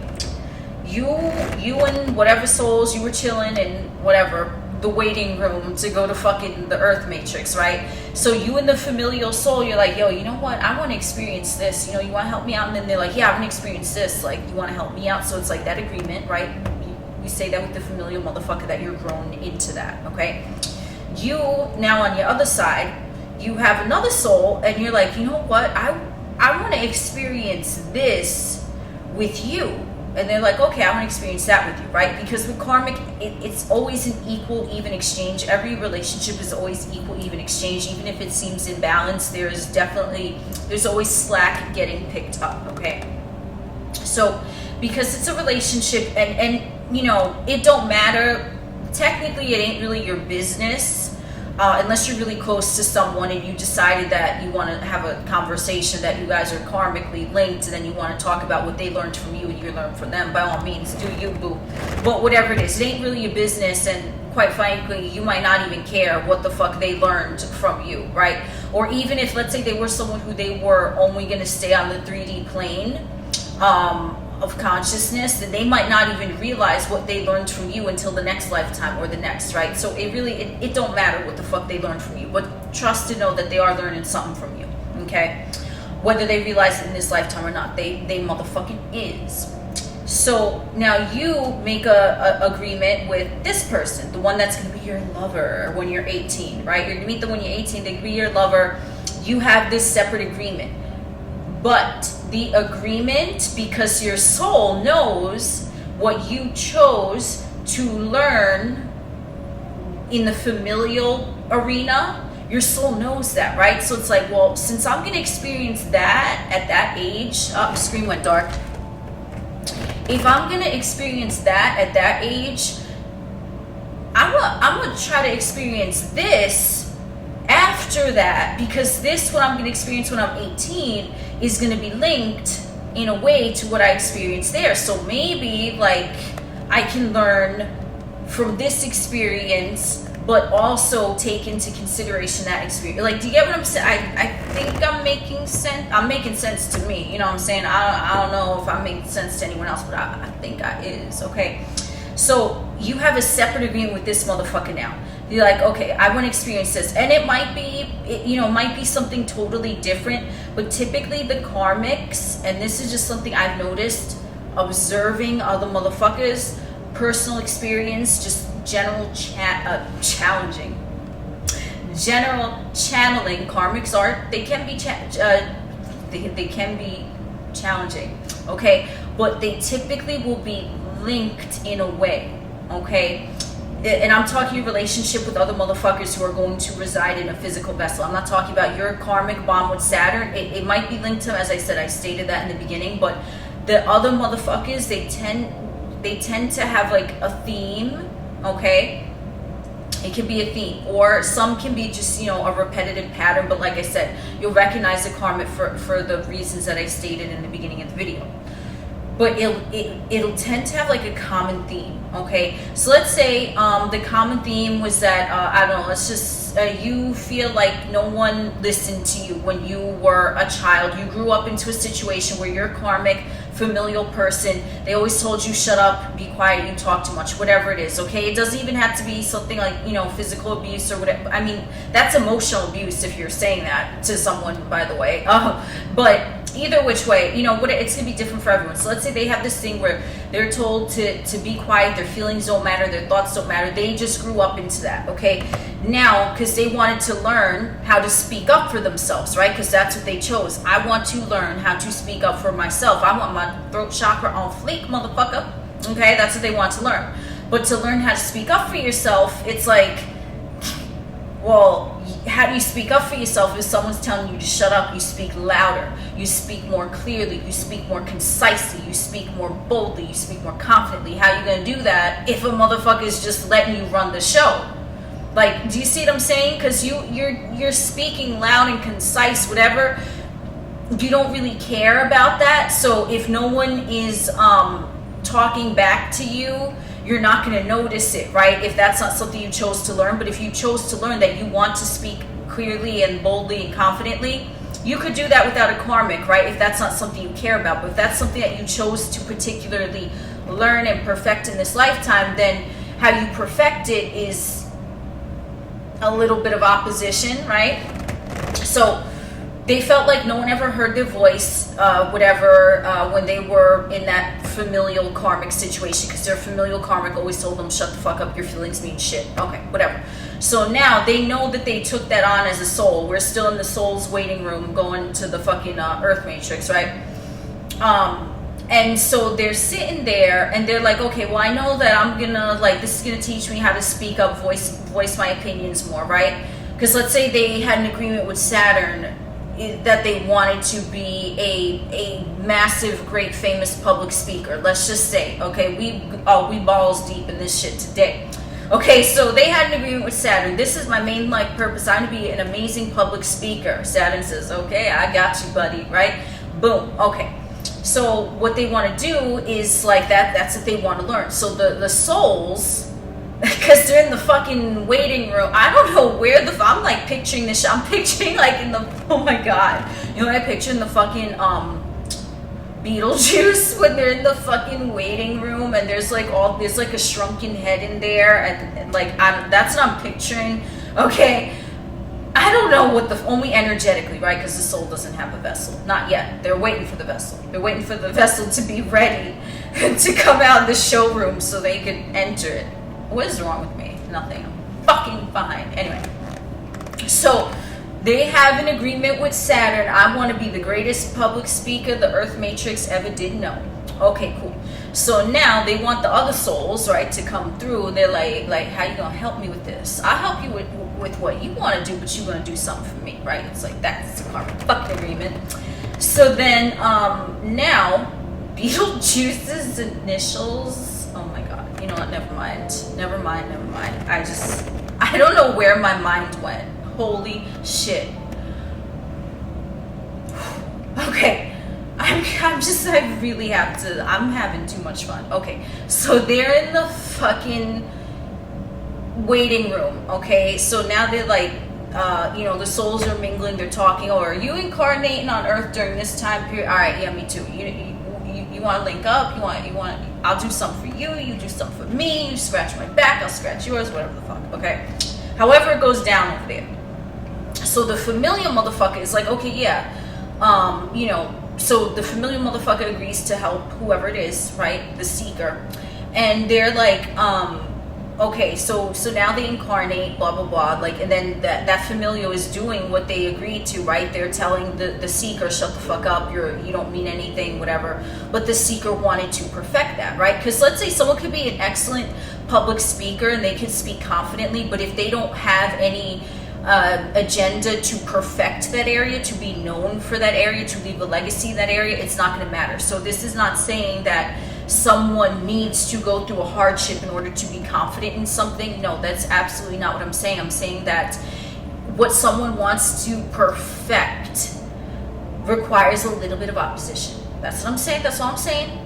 Okay, I ain't shitting on no natural talents, because let's say, remember, the soul doesn't forget shit. Okay, so someone might have been a really good public speaker in you know, lifetimes that they don't remember. Now that's their natural gift. They don't need to perfect it, right? They've already perfected that through different lifetimes. Now they want to perfect something else, and that's what they aspire to learn, right? So it's gonna be different for everyone. Okay, I ain't shitting on no natural talents. Okay.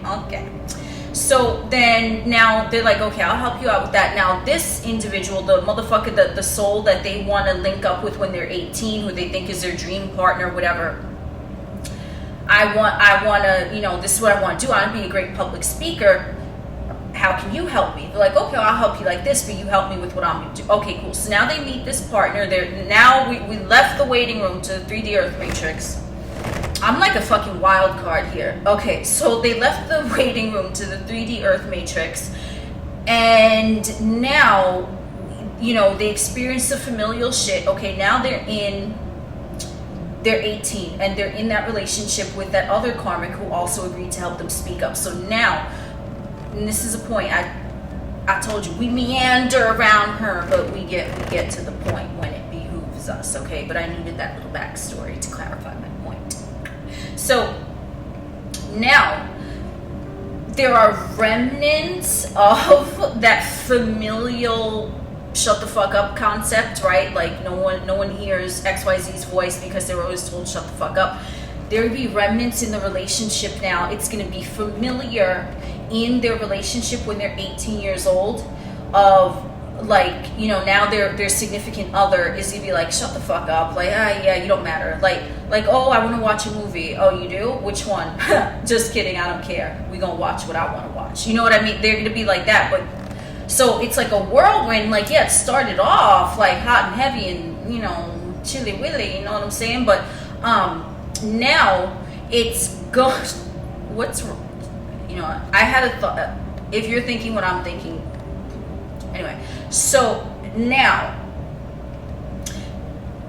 the individual's 18 and they're in that situation, right, where now it's like their voice is not mattering. So it's going to be reminiscent of what they experienced during their familial karmic bond with that situation, but they're not going to recognize it, okay? And then that can create like another, if they don't catch it right away, right? Because karma, as I said with that example with the intercepted serial killer story, I don't even know how long this video is. I don't care. If you're still here, you're the real MVP. Anyway, so the karma can be wiped. Like, oh wow, you remembered what we agreed upon? Okay, cool. One shot, one and done. It could be like that, all right? It could be like that, but typically it isn't, because, you know, the cycles, right? But it can be one cycle, but typically it isn't, okay?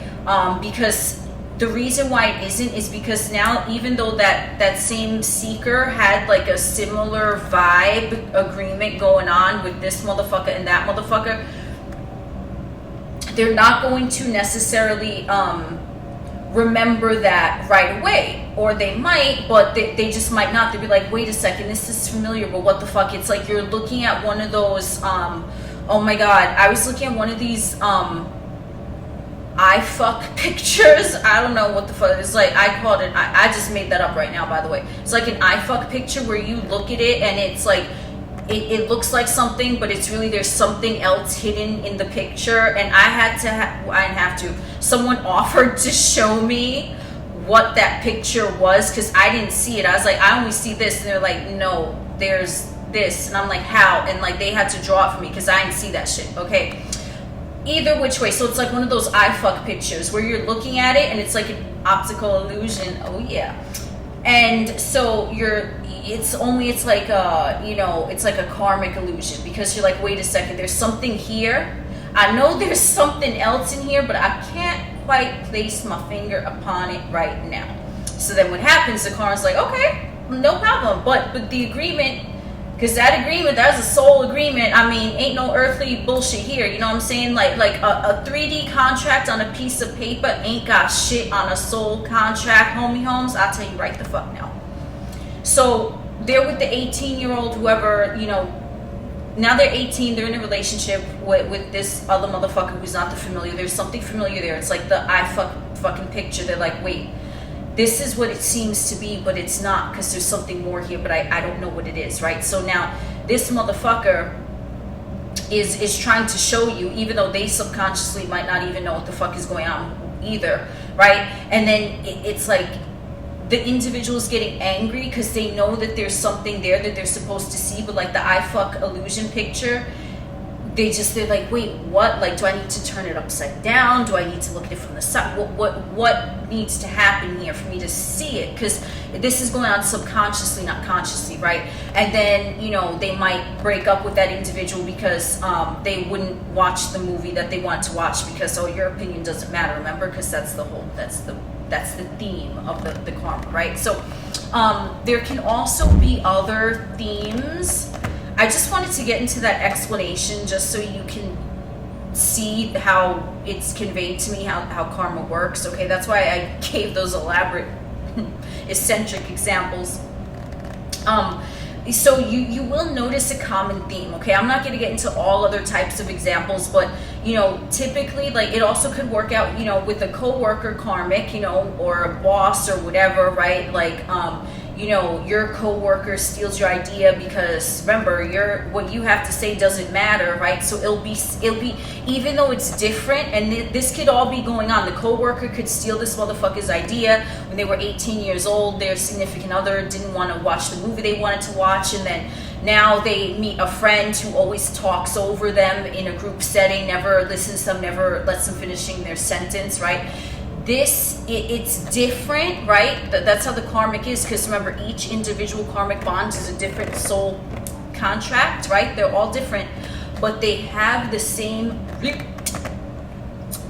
They have the same root, which it's going to come back to the familial one, and that's going to come back to what their life purpose is, what they decided they wanted to perfect, right? So even though all of the karmic relations can display themselves differently, you might even notice example, okay, oh my god, this video is gonna be so fucking long. Thank you, Mercury. Anyway, thank you, Uranus.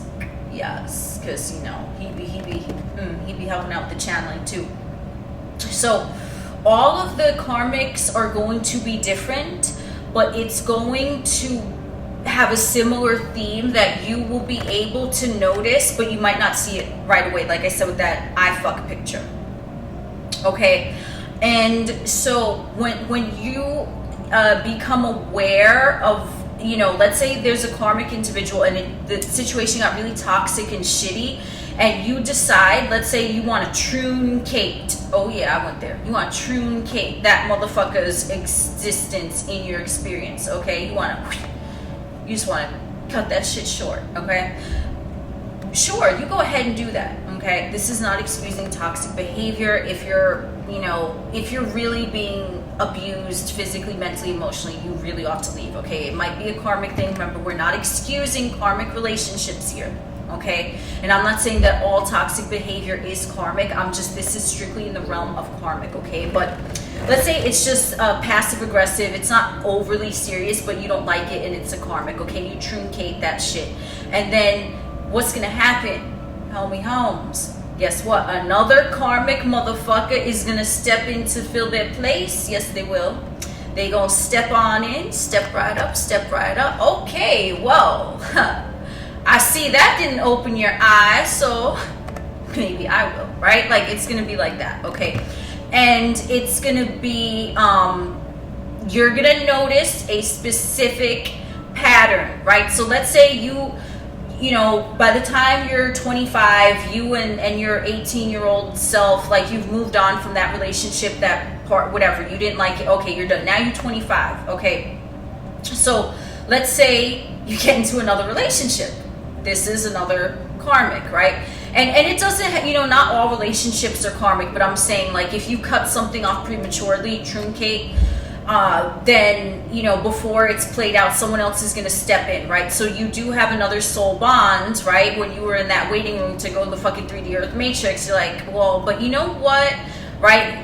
What did they have, like, in case of emergency, call XYZ, right? Like, you ever fill out a fucking form and they have emergency contact or some shit? Well, if you're unable to fulfill this, or co-sign, what is that? Like, if you're signing some shit and you need like a co-sign, I don't know, right? Like, if you are unable to fulfill your duty, then so-and-so will step up and take and assume the responsibility, right? Like, it's sort of like that. I'm giving weird examples, I don't know, but we freestyling up this motherfucker today. So then you have another karmic with like someone who's going to come in, like, not as a stand-in, but that's kind of like another word. It's like they're coming in and it's going to seem like that previous relationship that you didn't like because that motherfucker didn't give a fuck what movie you want to watch when you were 18. Now you're 25. It's going to seem like it picked up where it left off. Again, you might meet this motherfucker in weird ways, under weird circumstances. You might have similar backstories in XYZ, what I mentioned in the beginning. But it's going to seem like that previous relationship just picked up again with a different motherfucker.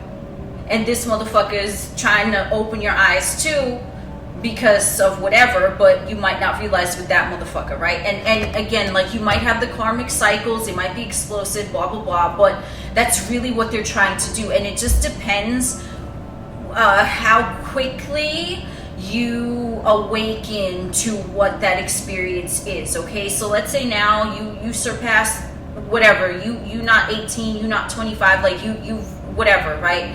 Now you're, I don't know, 60, let's just say. I mean, it happens, right? Or, you know what I'm saying? But if you're watching a video like this, I know you will clear your karma in this lifetime, and I know you're gonna do it soon. If you made it, especially this far into this video, because Jesus. So you're not gonna be 60, okay? You're not. With karma, no, you're not, okay? So here we are, okay? Someone is 60 now. Let's just say, I'm just tossing out fucking numbers. Maybe these numbers are significant. 18, 25, 60, I don't know. Someone played the lottery, I don't fucking know, okay? But there you go. Might be a message for someone. So now let's say someone is 60 and they've had, you know, maybe they had a few relationships that were like, you know, short-winded. They weren't intense.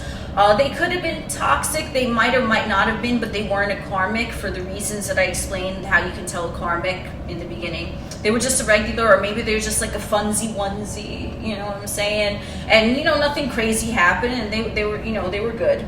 And now they're 60, and then they meet, like, you know, the third karmic, let's say, who's stepping in, or the final karmic, who's the one that is gonna, like, you know, this is it, this is the fucking master key and shit, right?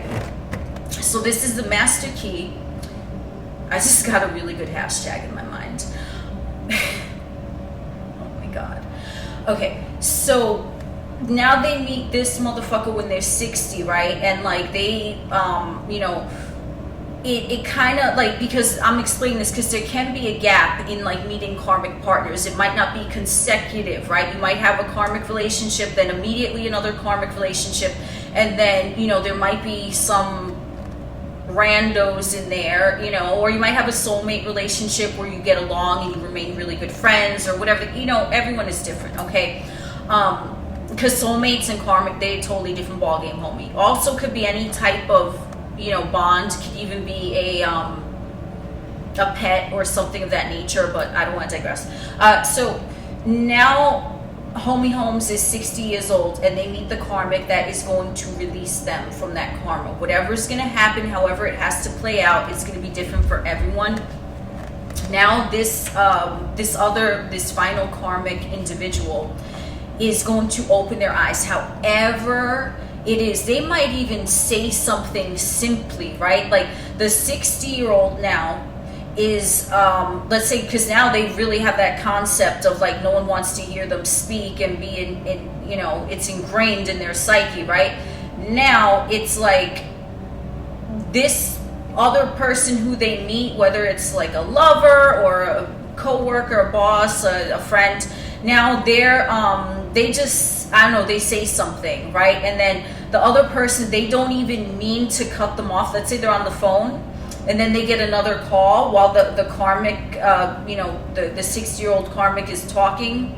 And then they're like, hold on, I have another call. Now, because they're so triggered by that, even though this other motherfucker that they met when they were 60 didn't even mean it, they weren't even trying to be offensive, it sets off the karmic motherfucker. Fuck you mean, hold on, motherfucker? Like, I'm not important to you, don't you give a fuck what I gotta say? They get set off.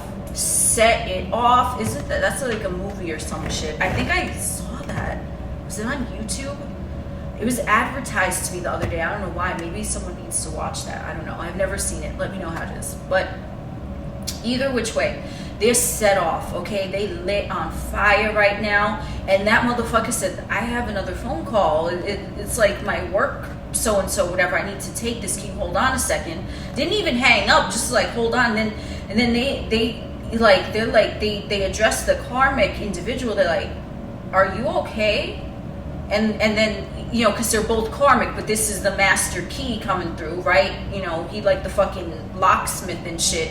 So he coming through, and so, or she, don't matter, right? Whatever. And they're coming through with this motherfucker. You're like, yo, you all right? You just flipped out on me. All I did was like switch to the other line. Like, do you have a concept or something? And then in that moment it clicks. It could be something so simple, and it doesn't have to happen when someone is 60 years old. It doesn't, you know what I'm saying? It doesn't have to happen in like a crazy way. It could be something so simple, and then that motherfucker is like, oh, you know what? I think I do have a concept. And then, you know, because this karmic, right, because they're there for a reason, they're like, you want to talk about it? Or maybe the karmic won't deal with them ever again. I mean, it's going to depend, right, on everyone's situation. But let's say this karmic, you know, the next karmic one, the one with the master key, is like, oh, okay, you know, do you want to talk about it? And then so now they talk about it with that motherfucker, and then the two of them, they're, you know, like they're good. So it's like the karmic situation can also work like that, where again, where it doesn't need to be explosive, where it can be something simple that is said, but typically they will follow a similar theme, okay? And now I'm not saying that there aren't individuals that might unlock keys within you, and you know, they don't all have to be karmic. You know, because that does happen. Like, even if you know, you want to answer to your question, and you know, a song pops on the radio, that can unlock a key within you as well, right? But you know, I'm just giving an example. So you can get, you know, keys unlocked, locks unlocked with master keys. Skeleton Key, good movie, excellent. I would recommend it. It's very interesting, very interesting. Ooh, I think I might, I don't know if I want to do a video on that. I think I might, maybe I will, I'm not sure. I never know what's going on here. But now that unlocks something with me. Skeleton Key. Okay. So now you have this, you know, this situation where the karmic unlocked that key, and then it releases everything, right? It releases everything in one shot, okay? And however long it takes, it's just going to depend until you, you know, until the master key unlocks the fucking lock. You know, you open the door and you're like, whoa, you open the door and you explore. But the thing is, this is why what I would say I would advise is just to look at meanings from different angles, because that's also going to help you. Like, let's say you're in like a karmic situation and you really want it, you know, you want to remain friends with that person, that coworker, that lover, whoever the fuck it is. You want to remain in their experience, right? How you can get rid of karma if, let's say, they don't do it. If you want to like kind of be your own master key, if you want to get rid of that, then like I said, if you want to, you know, with the familial ones, are we still rolling? I fucking hope so.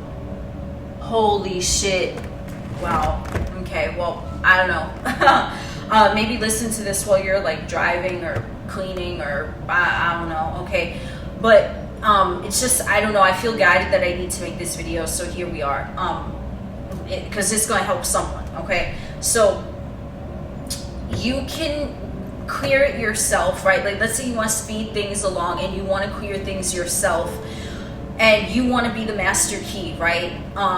Now, let's say you clear the karma, you go in and you deep dive and you look at things from different angles, whether you want to approach the topic with someone else and see if they can see something that maybe you don't, just like, you know, I ain't see shit in that fucking I fuck picture. I asked someone else, I'm like, what you see in this? You know what I mean? Like it's always, you know, if it behooves you, it's always good to get like another perspective, that because it's not personal, right? It's more of like they're looking at it objectively, okay? And then I really want to, this video is super long, so I just want to condense this really fast, how to heal it on your own. So let's say all that is going on, and then, you know, because it can unlock it with just a simple word, right? But if you suspect that you are in a karmic situation now and you want to like bypass everything, number one, what happens once you bypass it, okay? Any other type of karmic connection now that would have anything to do with it, they still will cross your path and it still will feel familiar, but now it's like the two of you will have met, and let's say you meet this individual after you've cleared up all your karma, you know, you've looked at things from different angles and you've swept it, you know, out of your experience for good, and that shit blows away in the wind. Now you will meet them, right? Because remember that waiting room before you go into the fucking earth matrix, you met another soul, and you're like, yo, do you want to meet up when like I took care of all this shit and I excelled and I am that amazing public speaker, right? Because that's what we were saying. And the other motherfucker's like, yeah, because you know what? I want to be a fucking event planner. Like, is that even still a thing? I don't know, whatever, right? Who organizes when someone is a public speaker? That would be an event planner. I don't know, whatever. But they want to do that. So it's something that's going to help both of them, right? Like, that's what they want to do. Like, you know what? Okay. And then you will still link up with that other motherfucker, right? Because remember, the soul always knows. And then now you link up with that motherfucker after you're completely done, and you're like, you know, you're done with all of that, you know, karmic bullshit, but you recognize it. That's how you're done with it, because you recognize it, you addressed it, okay? And then now you still meet up with them. You might meet up with them under, you know, same circumstances. You feel like you've known them from before. You have maybe a similar backstory. You have siblings born on the same day in the same year, whatever, however it works out, you know, okay? And then now that can still be a karmic bond, because you two are now meant to have this path together, where they're the event planner and you're the public speaker, and then, you know, the two of you are linked in that earthly, you know, domain, the Saturn legacy area, right? And then that's what you're known for, and that's what they're known for, but your names are linked together because of that. Do you see what I'm saying? So that is an example of like positive karmic relations. And that will happen only after you go into the root. How I said, you want to address, you know, the familial one, right? Whatever you choose to do. But if you really feel and know that someone is like karmic, and perhaps there was a toxic situation betwixt you and a karmic individual, but you want them in your life, the only way they're going to remain in your life is that if you clearly and truly just go to the root of it and see, what is this individual showing me that I did not see? What did I learn from this? You will always, with every karmic cycle, like let's say, you know, the relationship, you were 18 and then, you know, you broke up, got back together, broke up, got back together. Every time that breakup, there will always be something that evolved you in some way if you really look back on it. So this is where you want to like go deep dive and whatever, like let's say you feel like there's a karmic relationship, however it may be playing out in your experience now, you want to go into who was I when I met them, what cycle have I noticed with them, okay? What have they shown me that was different from the previous motherfucker? Because every new karmic person is going to present something new in order to, it's like an added puzzle piece that they're, you know, they're tossing at you like, yo, you want to put the puzzle together now? Here's another piece, right? They're always going to offer something different that's going to be unique from the others, right? Because it's those breadcrumbs that you're subconsciously searching for. So you want to go in and you want to just, I would say the most important thing to clear the karma, if you want to keep this person in your experience, because we already said if you want to walk away, what you got to do. But if you want to keep them in your experience, you want to go into the root of it, and you want to be like, okay, what is the number one emotion that they triggered, that they stirred within me? What is it? You gotta, you know, you could think logically about emotions. You can think about, how did that make you feel? Did that make you feel, were you enraged? Were you sad? Like, how was your mood? Okay. For those logical, you know, feelers out there, right? It is such a thing. I made it up now. It might be a thing, but whatever. You're a logical feeler.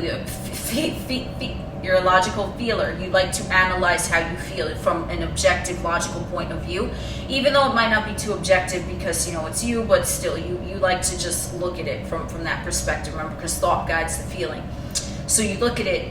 I felt this way, but why? Anger came from where? When was the last time I was in a similar situation? So let's say, you know, we'll use that this motherfucker didn't let you watch the movie you wanted to watch. You go back. I felt angry when they didn't want to watch the movie that I wanted to watch. When was the first time I felt that amount of rage? Did it have to do with watching a movie? Did it have to do with something else? But when was the last time I felt that angry? Why was it this situation where they said that they didn't want to watch the movie I wanted to watch? Like, how did I interpret what they were saying? Did I interpret it that they didn't give a fuck about me, that they didn't care about what movie I wanted to watch? Like, because remember, it's not about them. Because for them, they might just been like, I don't want to watch that movie. It doesn't interest me, to them.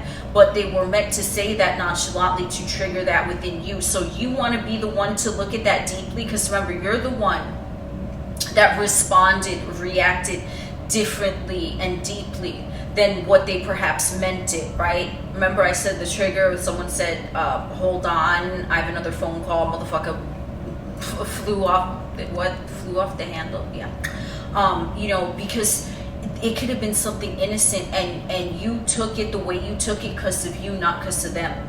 They're showing you what's in you, right? So you want to overanalyze. I'm gonna say overanalyze, but you want to get down and dirty in that motherfucker. You want to be like, well, why did I explode like that? When was the last time that, you know, did anyone ever tell me that they didn't want to watch a movie that I wanted to watch before? Who was it? When was that? Right? Like you know, and I'm using, this was a very light example. I don't know why I'm using a light example there when I was talking about like serial killers shooting people earlier, but you know, I figure since we're winding down the video, let's be a little more peaceful and gentile, you know what I'm saying?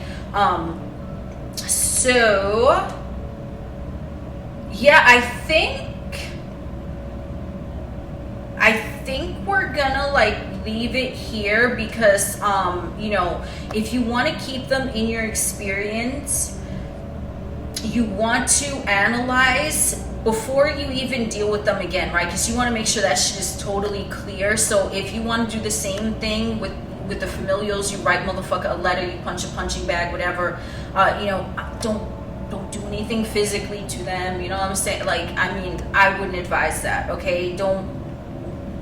Just let them be until you figure yourself out, and like your browser history in regards to them is fucking clear, because you got to get down to it. And this is only if you want to keep them in your experience, okay? And if you want to keep them in your experience, then they want to keep you in their experience, because remember, it's every relationship is mutual, right? If you want to speak to them, they also want to speak to you. This goes into your reality co-creation, but you already know that. That's another topic. So I'm saying, if you really want them in your experience, but you just don't want the version of them that triggers you, you have to go into your triggers. You have to acknowledge that yes, they are karmic. Are they a karmic that I can now deal with because the karma is clear and we could just be chill with each other? Yes, okay.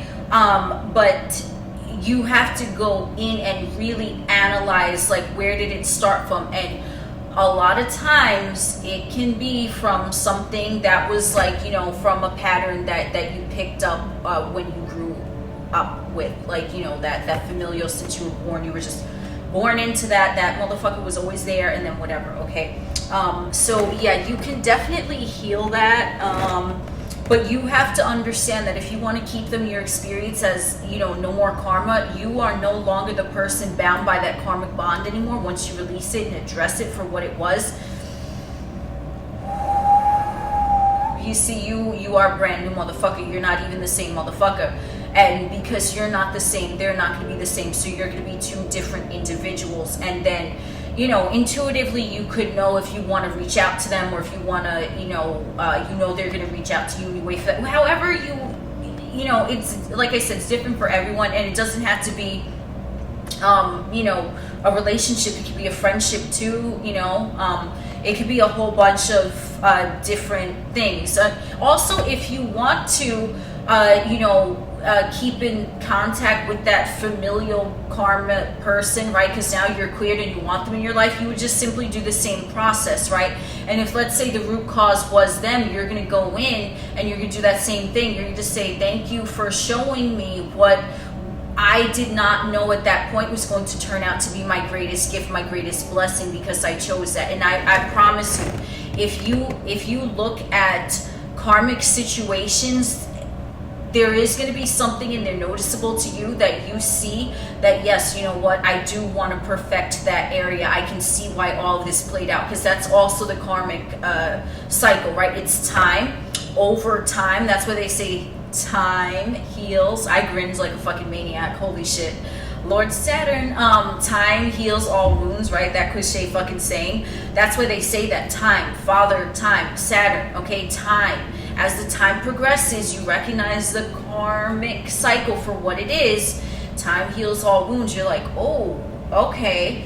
And then now you can potentially, you could transition into a new cycle where now you're meeting karmics, but they're healthy karmics, okay? Because I'm talking about talk about poles. These are the karmics that are on the rough end of the spectrum, and then you have karmics that are on the smooth end of the spectrum. Because once you clear all of the karma, right, from wherever it came from, you're going to notice that it's along the same theme as I mentioned. It was just different faces, different places, but it was the same, okay, like similar. And then you're going to see that, yes, this is in alignment with who I actually aspired to be. Let's say you want to be that famous public speaker. You wanted that. So you experienced the opposition of you becoming a public speaker, right? It's like motherfuckers were challenging you. They're like, oh, but your voice don't matter. Shut the fuck up, or whatever it is. But that caused you to become very strong in that area, to perfect it because you wanted to perfect it. I'm not saying that you don't have natural gifts. You might be a really great fucking chef. And that was something that perhaps you learned in another lifetime, right? And you just carried it with you, and everyone always compliments you. You confident in your cooking skills, right? You're a great chef. I'm not taking away anyone's natural gifts, because there are gifts that you have that you don't really put effort into. They just come naturally, right? So I'm not taking that away, but that's not what this topic is. I'm not saying that karmic situations or experience. I just had a moment of deja vu. Holy shit. Okay, so I just jumped to timeline. That's what that means. Probably you did too right there. Okay, so deja vu times 2, because, yeah. So if you have this karmic experience and you wanted to perfect that, that's not to negate that you don't have other gifts, that you just, you wanted to focus on this one area. You didn't necessarily want to focus on the other areas, okay? So that's how you release it. You really want to get down. You want to ask yourself, was I really upset about, the thing that I reacted to? How did I feel when I was reacting to that? Why did I feel so explosively? What was the root concept of did I feel like they just didn't want to watch the movie because they genuinely weren't interested in it? Or did I feel like I took it personally because they don't care about things that I want to watch, and maybe I feel in some way that I don't matter to them? You see, there's so many layers you could go down. So it's really self-introspection right there. And then, you want to address the root of it. Like I said, however you want to process those emotions, whatever you want to do, don't harm anyone, okay? and just realize and acknowledge that it was a karmic. And then, you know, if you want to keep that individual in your life, or if you don't, the choice is entirely up to you. But if you do want to keep them in your life, understand that it's best not to have contact with them until you are fully like you clear. Ain't no cobwebs in your fucking closet, okay? Ain't no dust. That shit is brand spanking new clean. It's like, you know, you're reborn into someone else who now you can attract like karmic, like, you know, fated people. Maybe that person might have been fated to be your whatever it is, your BFF, your business partner, your life partner, after the dust has settled, as they say, after the smoke has cleared. Maybe they were, right? Maybe that's who you agreed to, but the both of you agreed to have like that topsy-turvy situation because it was going to maybe perhaps make your bond stronger, right? It's going to be different for everyone, you know, so I don't want to, you know, like, I'm giving a general how you can heal it, but, you know, however you heal the karma, like, within yourself, it's either which way I would recommend doing it, because you're just going to benefit yourself, because now you don't have to repeat shitty cycles and feel like no one wants to hear your voice when you were destined to be like the most amazing public speaker. That's just one example, okay? So yeah, make sure, here's what I channeled. I think we're just going to, I'm going to read it.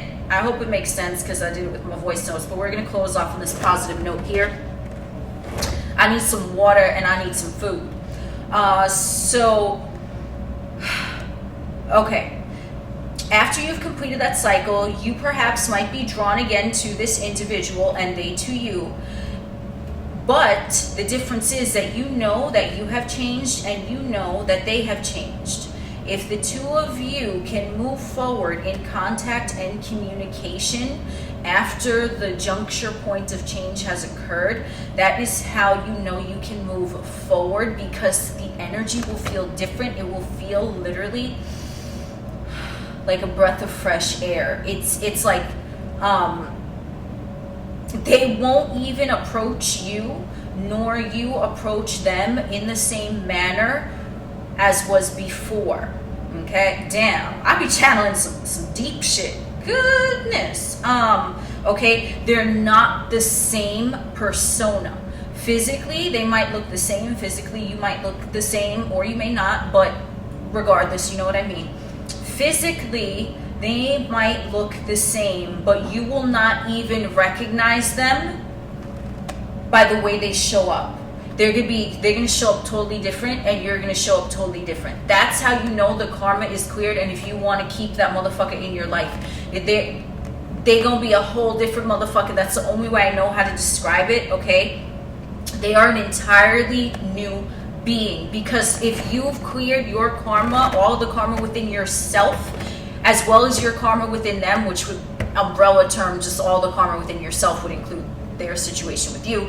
Once you clear that, now you have no more like backbone to the shitty story. You know what I'm saying? You're just there like a breath of fresh air, and you're brand new, you're resurrected, you're not the same. And then, you know, after we have judgment in the tarot, that resurrection, now we have the world is successful completion of a cycle. The world, Saturn governs the world, tarot card. This is what you do, okay? This is what you do. You recognize it, and that's how you'll recognize if the karma is cleared. Because if you do cross paths with them again, and the karma has cleared, you'll know it, because it'll feel different. You won't even recognize how they're approaching you, okay? So beware of that. Beware of that. You be like, wait, is this you? And they could look exactly bold-faced the same, you know what I'm saying? But you're like, wait, what? Like, so keep in mind that yes, but they have changed and showed up differently because you have changed and showed up differently, and they are merely a reflection of you. Okay, so that's yeah, I think I covered everything. I don't even know if there's anything else I can possibly cover in regards to the topic of karmic relationships, because I think I done fucking said it all today. So if you're still here, you are truly the real MVP, and trust and know that you are, either you've already cleared your karma or you are this close, and all you have to do is just affirm and know that you did. Wipe the slate clean, do whatever feels right, resonating with you, and be born again brand new. Okay? Thank you for joining us on this wonderful stroll today. I am Oculus, the alien next door.